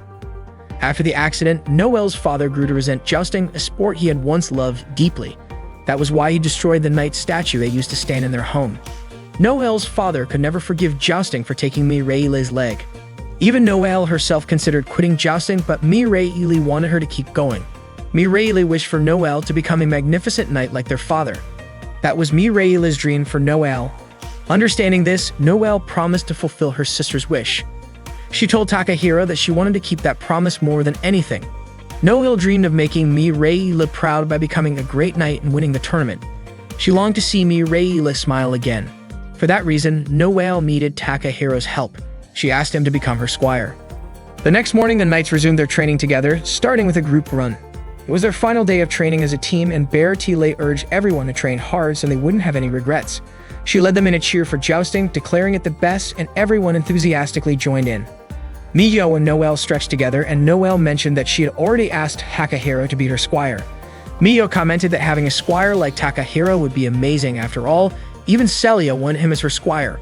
Miyo was convinced that Takahiro was exceptional. She then asked Noelle what Takahiro's response was. Noelle admitted that he hadn't given her an answer yet. Confused, Miyo wondered why Takahiro hadn't chosen a knight to support. After finishing their final training session, the group gathered for dinner. Bertile reminded them that once they returned to Helen Hill, the tournament would officially begin. That night, Ayako served them an irresistible feast, urging the knights to eat their fill. As everyone else drifted off to sleep, Miyo found herself unable to close her eyes. She eventually noticed Takahiro heading to the stables. Takahiro greeted Sakura and Itoe, who were resting after a long day. He told the horses to get plenty of rest before the tournament, just like their riders. Afterward, he went to the hot spring to relax. Sitting in the warm water, memories of his jousting days and his fall suddenly came flooding back. Miyo's voice snapped him out of his thoughts. He turned startled to see her standing there wrapped in nothing but a towel. Miyo asked why he was there, but Takahiro flipped the question back at her. She explained that she couldn't sleep despite being exhausted. Miyo then asked if Takahiro had just finished taking care of Sakura and the other horses. He nodded in response. As she turned to leave, Miyo stopped and came back to ask him why he hadn't chosen a knight yet. She pointed out that Celia and Noelle were both strong knights, and either of them would be honored to have him as their squire. Takahiro explained that it wasn't that he didn't want to be a squire. He just couldn't bring himself to meet the expectations placed on him. He was afraid of failing and couldn't bear the thought of disappointing anyone. Miyo asked if he was talking about Julianus, Celia's older brother. She then asked if Takahiro secretly wanted to become a knight again. Takahiro shook his head and said he no longer wished to be a knight. Miyo pressed further, asking if he still loved jousting. If he did, why wouldn't he give it another shot? She stepped closer, telling him that if he missed the tournament, he wouldn't be able to stay at the academy. She urged him not to overthink things so much. Just do what you want to do, Miyo said. There's no reason for you to carry everyone's expectations, and if you fail, you can always try again. Miyo mentioned that she wanted Takahiro to be her squire, but she admitted she preferred seeing him as a knight. Suddenly, a strong gust of wind blew Miyo's towel away. Embarrassed, she quickly covered herself with her hands and instinctively jumped toward Takahiro. In the process, her chest accidentally pressed against his face. Miyo immediately pulled herself up, trying to continue their conversation. However, Ayako suddenly called out to Miyo. Startled, Takahiro quickly submerged himself underwater to hide. Miyo turned to Ayako and asked if she wanted to join the bath as well. Ayako commented on how Miyo was still awake. Moments later, the rest of their friends appeared. They had woken up and gone looking for Miyo. Ayako cheerfully noted that the best part of this place was being able to soak as much as they wanted. Lisa, noticing Miyo's flushed face, asked why she looked so red. Miyo brushed it off, saying she was fine. Ayako entered the water, but she suddenly felt something touch her leg. Emma wondered aloud if there might be fish in the bath. Miyo suggested it was probably just Ayako's imagination. Meanwhile, Takahiro managed to slip away unnoticed, hiding behind some rocks and swimming to the edge of the bath to make his exit. As Lisa looked up at the sky, she noticed a shooting star and pointed it out to everyone. Bertile enthusiastically suggested that they all make a wish together. Bertile wished to face Miyo in the tournament. Noelle wished for Takahiro to become her squire and to win the summer tournament. Akane wished to improve even just a little. Lisa hoped to emerge victorious in the tournament. Miyo, Fiona, and even Celia also made their wishes while gazing at the shooting star. Each person's thoughts and emotions were as unique as the stars shining in the night sky. The summer tournament was about to begin under the blazing heat of the summer sun. The intense preliminary event where participants must outshine their competitors to become the sole winner was called the Miss Winford Contest, held one day before the summer joust tournament. This event featured a swimsuit competition and a talent show, aimed at determining who was the most beautiful girl in school. One day, Takahiro and James were tending to a horse named Marengo, who was due to give birth in a week. James expressed his hope that Marengo would deliver a healthy foal. Takahiro asked what needed to be prepared for the occasion. James reassured him that everything was ready, they just needed to mentally prepare themselves. An and Emma overheard Takahiro and James' conversation. Excited, they informed Bertile about Marengo's upcoming delivery, urging her to get ready. However, Bertile was too engrossed in picking out swimsuits to pay attention to what An and Emma were saying. Misunderstanding the conversation, Bertile thought they were discussing Takahiro heading to gliding practice. The next day in the cafeteria, Bertile casually announced to the others that Takahiro would become the squire of whoever won the Miss Winford contest. This news left everyone puzzled. Akane pointed out that deciding a partnership based on a beauty contest was an odd approach. Bertile confidently claimed that Takahiro probably believed she would win, but lamented that she already had An and Emma as her retainers, so she couldn't make Takahiro her squire. Mio was baffled by Takahiro's reasoning, but Noelle saw it as a golden opportunity. If winning the contest meant Takahiro would become the squire, then Noelle was determined to participate. Mio teased Noelle, reminding her that Celio would likely compete as well, making it nearly impossible for Noelle to win. But Noelle refused to give up without a fight, confidently saying she'd try her best regardless. Inspired, Mio decided to join her. Meanwhile, Akane remained hesitant about entering the beauty contest. Reina overheard their conversation and rushed to the laundry room to find Lisa. Reina asked Lisa if she owned a swimsuit, to which Lisa replied that she only had her school swimsuit. Reina pressed further, asking if Lisa had anything more feminine. When Lisa admitted she didn't, Reina urged her to buy a new one immediately because she planned to enter Lisa into the Miss Winford contest. Confused, Lisa asked why. Reina whispered that she had overheard the others saying Takahiro would become the squire of the contest winner. Later that afternoon, Mio and Noelle went to a swimwear shop to pick out their swimsuits for the contest. Mio found Noelle's choice a bit too revealing, saying it didn't cover much and would draw a lot of attention. Noelle praised Mio's selection, insisting that a beauty contest was like a battlefield and swimsuits were their armor. She had made her decision and hurried Mio to try hers on. Once they were dressed, Noelle suggested they reveal their choices simultaneously. As they pulled back their dressing room curtains, they were startled to see Lisa and Akane also trying on swimsuits. Surprised, Noelle asked why Akane and Lisa were there. Akane casually replied that it was a coincidence and she was just shopping for a swimsuit. Lisa echoed the sentiment. However, Noelle and Mio were skeptical. Noelle directly asked if they were planning to enter the beauty contest too. Both Lisa and Akane admitted they were. Akane confessed she wanted a strong squire, while Lisa shared the same goal. Noelle was stunned to discover that Lisa and Akane were also aiming for Takahiro. Mio, on the other hand, doubted her chances of winning. Noelle encouraged everyone to embrace the competition and suggested they all promise not to hold grudges no matter who won. The group agreed. Mio, now more determined than ever, declared she wasn't going to lose. That evening, Fiona was frustrated because Lisa was taking too long to return and Fiona was starving. She had even bought a spicy tart for Lisa, but if Lisa didn't show up soon, Fiona was tempted to eat it herself. At the cafe, Mio told Ayako she had finished cleaning up. Ayako thanked her and Mio asked where Noelle was. Ayako mentioned that Noelle had gone to bring dinner to Takahiro. Noelle knocked on Takahiro's door, then entered, greeting him warmly. She brought him a sandwich and asked if he was reading a book to develop new strategies. As Takahiro stayed focused on his book, Noelle unbuttoned her shirt and moved closer, commenting on how warm the night was. Still, Takahiro only responded briefly, his attention fixed on his reading. Frustrated, Noelle suddenly removed her shirt, startling Takahiro. She struck a suggestive pose and asked his opinion of her new swimsuit. Takahiro, caught off guard, asked why Noelle was acting that way. She explained that she planned to wear the swimsuit for tomorrow's contest. Surprised, Takahiro asked if Noelle was entering the beauty contest. Noelle confirmed it and was about to explain her reasons when Mio knocked on the door. Mio opened the door, shocked to see what Noelle was doing. Noelle casually explained she was just showing Takahiro her new swimsuit and asked if Mio agreed with her choice. Mio, however, had only come to bring Takahiro some tea. Noelle approached Mio, teasing her and saying she shouldn't be shy.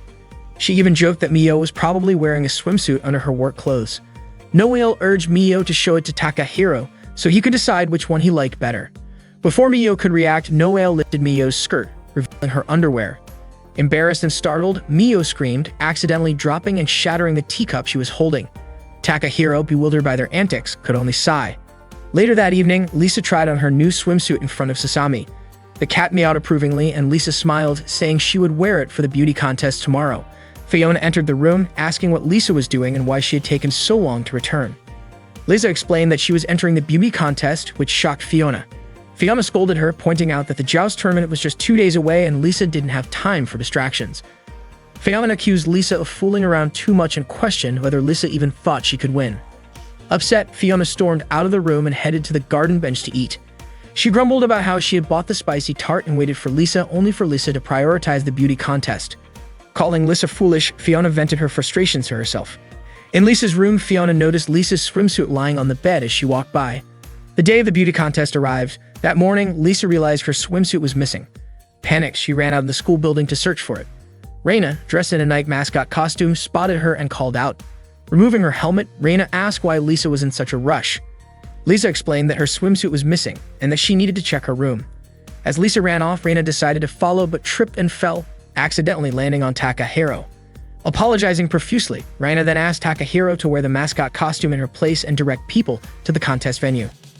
Before Takahiro could respond, Reina dashed off to catch up with Lisa. Bewildered, Takahiro couldn't believe Lisa was entering the beauty contest and was curious about how she had lost her swimsuit in the first place. Suddenly, Takahiro saw Sasami walking in front of him, biting onto a piece of cloth. He thought it might be Lisa's swimsuit and quickly followed her. Meanwhile, Fiona was sitting alone on a bench by the pool when Lisa ran past her. Fiona called out to Lisa, but it seemed like Lisa didn't hear her. Sasami walked into the school building with Takahiro trailing behind. He tried to stop her, but Sasami kept going until she entered a room. When Takahiro caught up, he called her name and realized that Sasami had only been carrying a sock, not the swimsuit. Looking around, Takahiro froze as he discovered he was in the dressing room for the beauty contest participants. Panicking, he turned to leave but heard someone approaching the door. With no time to escape, he sat still, trying not to draw attention to himself. The beauty contest participants began entering the room to change into their swimsuits. Mio turned around and saw the Nike mascot costume, mistaking it for Reina. Feeling playful, she hugged the mascot, commenting on how soft and comfortable it was. Curious, Noelle decided to try hugging it too and agreed that it was incredibly cozy. Soon, everyone in the room took turns hugging the Nike mascot, much to Takahiro's growing discomfort. Reluctantly, Takahiro endured the situation until everyone eventually left the room. Suddenly, there was a knock on the door with someone reminding the participants to get ready. They quickly changed into kimonos and rushed out, leaving Takahiro relieved to be alone at last. Elsewhere, Fiona was walking near the back garden when Takahiro, still wearing the mascot costume, approached her. He asked if she had found the swimsuit yet. Fiona, confused, asked what he was talking about. Takahiro removed the mascot helmet and explained that Lisa's swimsuit had gone missing. Fiona, still clueless, admitted she hadn't heard about it. Takahiro mentioned that Reina was worried about Lisa losing her swimsuit since Lisa wouldn't be able to compete without it. Fiona finally realized why Lisa had seemed so frantic earlier but brushed it off, saying it wasn't her problem. Takahiro, surprised by her indifference, asked why she wasn't helping Lisa, especially since they were friends. Fiona remained cold, replying that it had nothing to do with her. She walked away, leaving Takahiro standing there. Meanwhile, the Miss Winford contest was about to start on the special stage. Lisa, still unable to find her swimsuit, was growing desperate. Reina suggested she wear her school swimsuit instead, but Lisa had already given up hope. Suddenly, Fiona appeared, asking why Lisa looked so gloomy. Calling Lisa foolish, she tugged on Lisa's skirt, revealing that Lisa had been wearing her swimsuit under her clothes the entire time. Fiona explained that Lisa always wore her swimsuit under her uniform during gym class, and Lisa must have been so stressed about the contest that she forgot. Embarrassed but relieved, Lisa thanked Fiona, who urged her to hurry to the contest. Reina also encouraged Lisa to move quickly as it was about to begin. Lisa hesitated, thinking she wouldn't make it on time. At that moment, Takahiro appeared on horseback. He told Lisa to get on, and without wasting a second, Lisa jumped onto the horse. Together, they raced toward the contest stage. Reina shouted her thanks to Takahiro as they galloped away. When they arrived, Lisa apologized for being late. Her friends, who had been worried about her, smiled with relief, glad that she made it just in time. Shinonome hosted the Miss Winford beauty contest in front of an eager crowd that had gathered. She began the event with flair, removing her uniform and introducing the 3 judges for the competition. The first contestant was Akane. She looked stunning in her swimsuit, exuding the elegance and grace of a traditional Japanese woman. For her talent, Akane unsheathed her sword and cleanly sliced an apple placed on top of Shinonome's head without harming her at all. The crowd erupted into cheers, and the judges gave Akane high marks for her performance. The second contestant was Noelle. She wore a strikingly colorful swimsuit that accentuated her impressive figure. For her talent, Noelle demonstrated the art of ear cleaning, making Shinonome the lucky recipient of her gentle touch. Shinonome was so relaxed that she felt as though she were dreaming. The audience cheered enthusiastically, and the judges awarded Noelle high scores. Even Mireille admitted that Noelle's ear clean technique was truly enjoyable. The eighth contestant was Mio. She appeared as delicate as a flower that had yet to fully bloom. For her talent, she skillfully carved a miniature of the Sagrada Familia out of a rubber eraser. Unfortunately, this didn't resonate much with the audience or the judges, and her performance was met with lukewarm responses. The 13th contestant was Bertile. Reluctant to wear a swimsuit, Bertile was dragged onto the stage by Anne and Emma, who teasingly told her that her knightly armor was far more embarrassing than a swimsuit. When Bertile finally stepped onto the stage, the male judge and the audience were captivated by her striking figure, earning her plenty of attention and admiration. The 14th contestant was Lisa. Previously, Shinonome had called Mio a budding flower, but she described Lisa as a tiny sprout. Lisa showcased her talent for eating spicy food, finishing her dish without flinching. Shinonome, however, was skeptical about whether the dish was truly spicy, commenting that the performance didn't seem particularly impressive. Finally, it was Celia's turn. The crowd erupted in cheers, calling out her name with excitement. Hearing the audience's reaction, Mio and Noelle felt their hopes dashed. Celia was undeniably a superstar at their school. For her talent, Celia used 2 bears, but the judges didn't even wait for her to perform. They gave her top scores right away. Celia had anticipated that no one was actually interested in her talent display that year. After the performances, the scoring was calculated based on the combined votes from the audience and the judges. Unsurprisingly, the winner of the Miss Winford Beauty Contest was Celia. The crowd cheered loudly, clapping in celebration. Mio and Noelle weren't surprised. They had expected Celia to win all along, as no one could possibly outshine her. Once the event concluded, Takahiro congratulated all the knights who participated in the beauty contest for their hard work. Akane congratulated Takahiro as well, admitting she had already given up on beating Celia. Mio also expressed her hopes that Takahiro might reconsider his decisions, while Noelle jokingly declared that she would now see Takahiro as an enemy. Even Lisa chimed in, vowing to defeat him. Confused, Takahiro asked what they were talking about. Mio explained that as the winner, Celia's squire would now be Takahiro. Shocked, Takahiro asked who had told them that. Everyone immediately turned to Bertile, accusing her of starting the rumor. Bertile admitted she had heard it from Anne and Emma, but the two denied ever saying such a thing. Finally, Bertile smiled sheepishly and confessed that it had been her own misunderstanding. The knights were visibly annoyed, chastising Bertile for jumping to conclusions. From a distance, Fiona watched the commotion, unimpressed. With the Miss Winford Beauty Contest over, the summer tournament was drawing near, a pivotal event that would decide the strongest knight at Winford Academy. The tournament was set to begin the next day, and everyone was preparing for the challenge that could change their lives. Meanwhile, Fiona was still annoyed with Lisa's overly friendly behavior toward the rivals. Hoping Lisa would apologize for yesterday, Fiona had bought a spicy tart as a prank, but decided she wouldn't let Lisa have it after all. Instead, she ate the tart herself and regretted it immediately, coughing from the spiciness. Between breaths, Fiona muttered, calling Lisa foolish once again. The day to determine the strongest knight in school had finally arrived. The joust wasn't just a battle, it was a knight's pride, their way of life. For Mio, her journey into the world of jousting began the day Bertile challenged her to a duel. She had never imagined herself participating in the joust, but now she truly loved it. That morning, Mio woke up feeling energized and ready to give her best in the match. She wanted to show her gratitude to everyone who had supported her. However, in her excitement, she wasn't careful and tripped over a chair, falling to the floor. Meanwhile, Mireille was in her garden watering flowers. Her father, pushing her wheelchair, admired the blooms, commenting on their beauty. Mireille explained that the flowers were jasmine. Her father noted the lovely fragrance of jasmine, saying it was his favorite. Mireille then asked if he knew the symbolic meaning of jasmine, to which she explained it represented honesty. Just then, Noelle's voice rang out as she called to her father and sister, saying goodbye before heading off. Mireille reminded Noelle to be careful and promised she'd come to cheer her on. Noelle eagerly replied that she'd be waiting and vowed to win. Mireille then asked their father if he wanted to watch Noelle's match. Still harboring resentment toward jousting, he declined. That day, the joust was the talk of the town. People speculated about who would win this year's tournament. On the bus, many confidently predicted that Celia would emerge victorious again. If she won, it would mark her third consecutive championship. Hearing their chatter, Akane joined the conversation, agreeing that Celia was undoubtedly the favorite. But Akane also admitted she was determined to claim the victory for herself. Elsewhere, Lisa woke up that morning with full confidence, declaring that she would win the joust. Fiona, however, disagreed, criticizing Lisa for being too friendly with her opponents, which she felt gave them an advantage. Fiona expressed her disappointment in Lisa, convinced this attitude would cost her the win. Meanwhile, Celia was stretching in the student council room.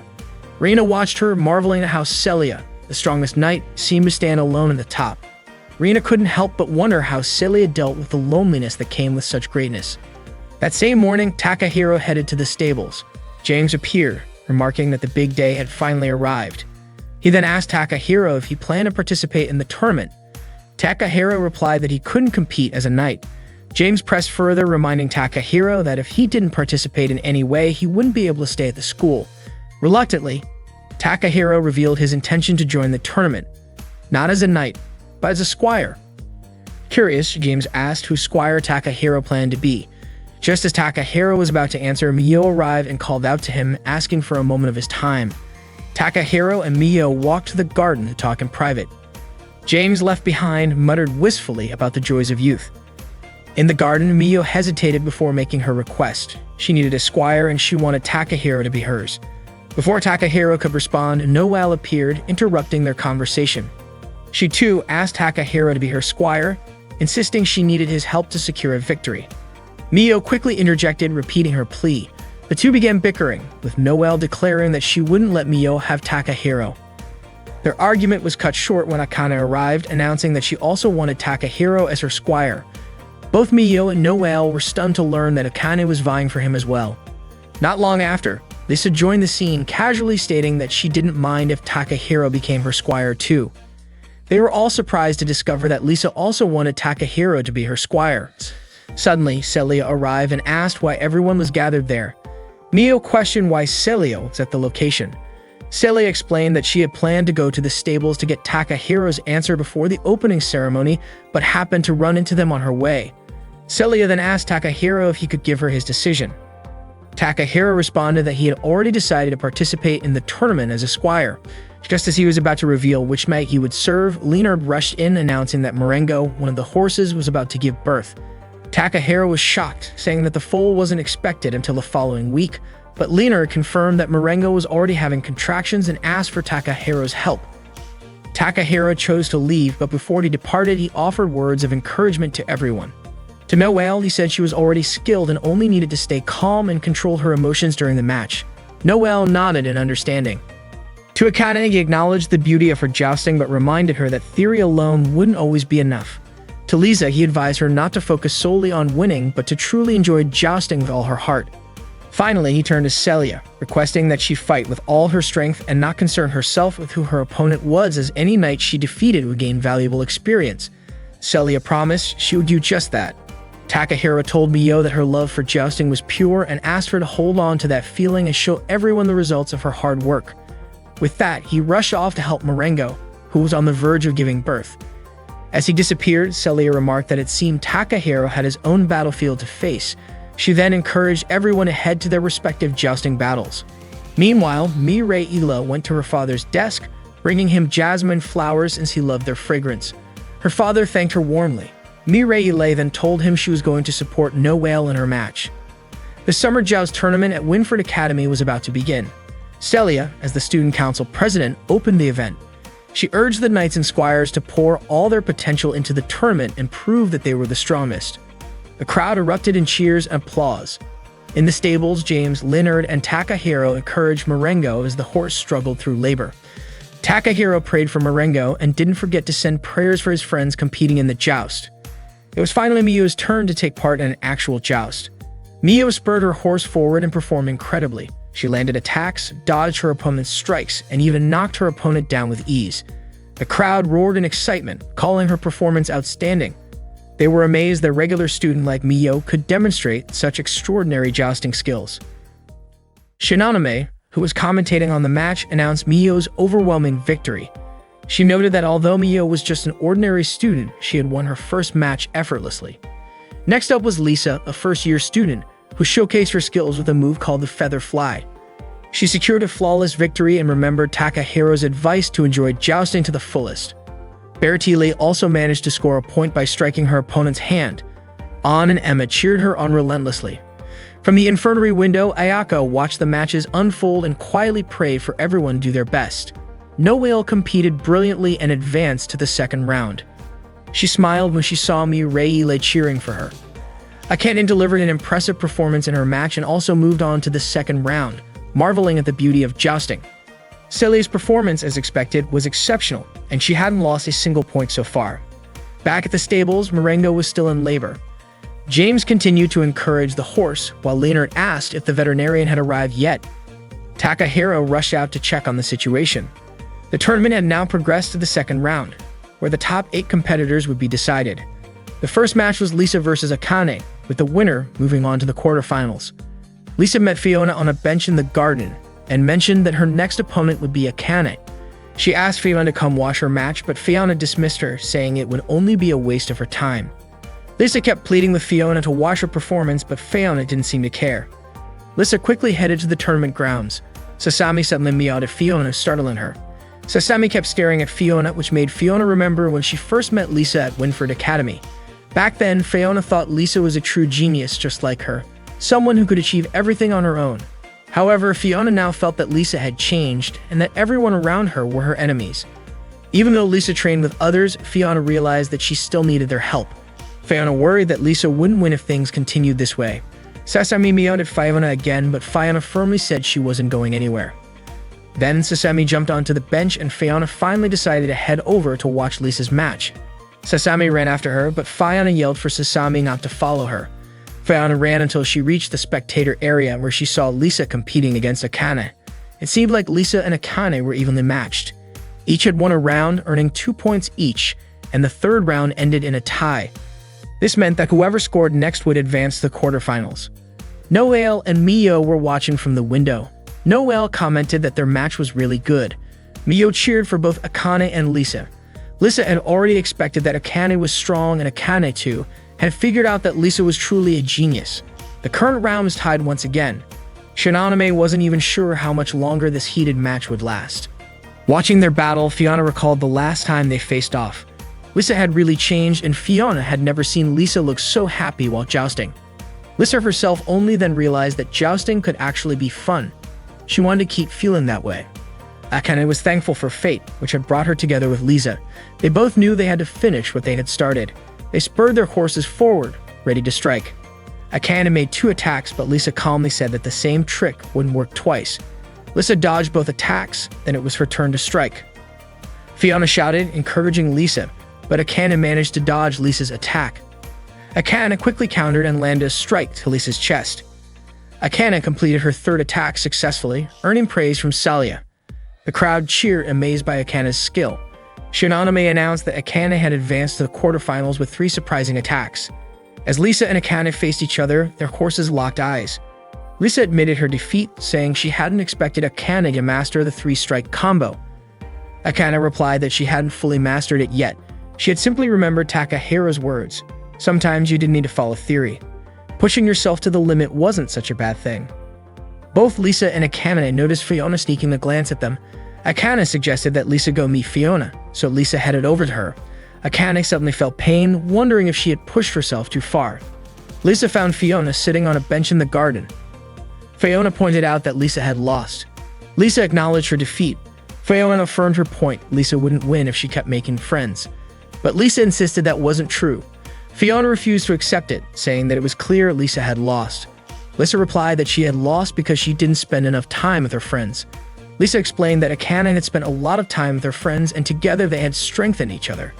That support was what helped Akane win, unlike Lisa, who had only spent a little time with hers. If that's the case, Fiona actually told Lisa that it would be better for her to relax and spend more time with her friends. Fiona realized that no one really cared about her. Lisa reached out her hand and invited Fiona to spend more time with her. This time, Lisa wanted Fiona to be her true teammate, and she wanted them both to become stronger together. Fiona asked if Lisa was joking. Lisa said she wasn't joking. Fiona was the only person she had ever had. Lisa had always been lonely and sad, but she managed to change because someone believed in her. That's why she wanted to believe in Fiona. Lisa had been alone for a long time. Fiona started crying, moved by Lisa's words, and said that she, too, had always been alone. Lisa then asked if Fiona would be her friend. Fiona tearfully agreed to be her teammate. Sasami meowed, showing that the cat liked their newfound friendship. Reina watched them from a distance, feeling grateful that Lisa and Fiona had both changed. From that moment on, Reina believed that they would become stronger than ever before. Meanwhile, Takahiro was waiting for the veterinarian at the school gates. He heard Shinonome announcing that the 8 quarterfinalists had been decided and the next round would soon begin. The participants advancing to the quarterfinals included Mio, Akane, Celia, Noelle, and Bear Tile. The fierce mic battles were about to begin. Noelle's father stared at the knight statue he had destroyed some time ago when he started to hate Joust. He called for a servant to prepare the car in the front yard because he wanted to leave right away. Everyone has their own thoughts, and sometimes they get caught between their thoughts and feelings, making them suffer. The more they want to be kind, the more they fear hurting others' feelings, and they can no longer be honest with themselves. The quarterfinals match had begun, and it was even more intense than anyone had expected. Noelle won her match, making Mireille smile with pride. Bear Tile also won her match by 1 point. An and Emma embraced each other happily, seeing Bear Tile win her match. Noelle and Bear Tile were both confirmed to move on to the semifinals. Mio also won her match and advanced to the semifinals. Mio proudly told Sakura that they had made it. After the match, Bear Tile approached Mio and said that they were connected by the red thread of fate. Bear Tile was excited because she and Mio would be fighting on a bigger stage. An never expected Bear Tile to make it to the semifinals, and Emma hoped that nothing strange would happen. Bear Tile immediately punched both her friends, saying that miracles are something you create with your own hands. She called Mio her eternal rival and challenged her to meet her in the semifinals. Mio was touched by Bear Tile's words. Sasami jumped onto Lisa, who was watching the match. The last quarterfinal match was between Celia, the 2-time champion and student council president, who was also known as the graceful goddess of war, and her opponent Akane, an exchange student from the east. Celia was Akane's true goal and the toughest obstacle in her path. Akane was confident she would win, pouring all her ambition into her spear. Celia recalled Takahiro's message telling her to fight with all her strength, and she wondered if Takahiro was watching from one of the seats in the stadium. Meanwhile, James continued to support and calm Marengo. Leonard looked panicked, and James asked if the veterinarian had still not arrived. Takahiro was still waiting for the doctor at the school gate. The joust match between Celia and Akane began. In the first round, Celia successfully attacked Akane's stomach and scored 2 points. Akane felt the attack was so strong that it seemed to pierce through her armor and tear through her body. Mia was worried about Akane, who didn't seem able to do anything. Noelle pointed out that this was Celia in serious mode. Akane called it perfect because she wanted to fight her like that. The second round began and both Akane and Celia attacked each other. Celia managed to hit Akane's arm and scored 1 point, leading the match, and she was getting closer to the semifinals. Akane felt like she had reached her limit and decided to risk everything on the next round. The third round began and Akane was going to use her 3-hit attack as her final gamble. With this, she planned to retaliate. Celia dodged the first and second attacks, and when the third attack came, Akane's hand hurt and caused her spear to slip out. At that moment, Celia struck. Akane felt like her summer was coming to an end. Celia extended her hand to help Akane up. She praised Akane for a great match, but Akane said she hadn't managed to land a single hit on her. Celia responded that if Akane's wrist hadn't been injured, her third attack would have definitely hit. Celia advised Akane to train her skills further, as opponents wouldn't be able to predict her moves. If Akane could freely use her 2 or 3-hit attacks, she would be much closer to becoming the strongest. Akane thanked her. Mio and Noelle were happy to see them. Noelle couldn't deny that Celia was incredibly strong. Fiona felt that the winner of that year was already clear, but Lisa said that only God knew where victory truly lay. The long-awaited semifinals had arrived, and it was Mio's turn to compete. No one expected Mio, a regular student who had just started jousting, to make it this far. Shinonome even referred to Mio as the dark horse of the tournament. The second dark horse was Bear Tile. In the semifinal match, Mio faced Bear Tile. Mio was still thinking about Takahiro, who hadn't returned yet, but she quickly reminded herself that Takahiro must be doing his best, so she had to fight her hardest too. An and Emma brought Bear Tile's lance and said it was a miracle that she had made it this far, so they wanted her to create another miracle and make sure she advanced to the final. Bear Tile was touched and prepared herself for the match. Suddenly, Mio shouted a thank you to Bear Tile, saying that if it weren't for her, she would never have started jousting. Mio was incredibly grateful to have met Bear Tile, and she thanked her for giving her such an amazing time. Bear Tile was moved as well, saying she was happy to have met her fated rival. They both yelled each other's names, and Noelle found it really embarrassing. Shinonome said she didn't understand what was going on, but it seemed like everyone would be watching a match that had been destined to happen. The match was about to begin, and Beartile and Miyo were ready to give it their all. Meanwhile, Takahiro quickly stopped the car in front of the gate, thinking it was the veterinarian's car. But when the car window rolled down, it turned out to be Noelle's father. Noelle's father still recognized Takahiro, the friend of his daughter who had come to their house before. Takahiro asked if Noelle's father was there to support Noelle. However, Noelle's father replied that he was there to pick up Mireille. He then told his driver to drive away. Takahiro tried to stop him again, running and saying that Noelle wanted to win the match no matter what. He also mentioned that Noelle would do anything she could to make Mireille happy. The car stopped, and Takahiro even begged Noelle's father to support Noelle. Noelle's father then said that he hated jousts, and the car started moving again, with Takahiro no longer chasing after it. Suddenly, Leonard approached Takahiro and told him that he had just received word that the veterinarian was stuck in heavy traffic and would be late. James also said they couldn't wait any longer, so they would have to do it themselves. Takahiro and Leonard quickly rushed back to the stables. Meanwhile, the joust match between Miyo and Beartile ended. Miyo had won 2 rounds and was declared the winner, advancing to the final. Beartile shouted that Miyo had defeated her and gave her a sign of respect. Miyo, in turn, also showed her respect for Beartile. Both of them had given their best, and their match didn't need any further explanation. The crowd applauded them.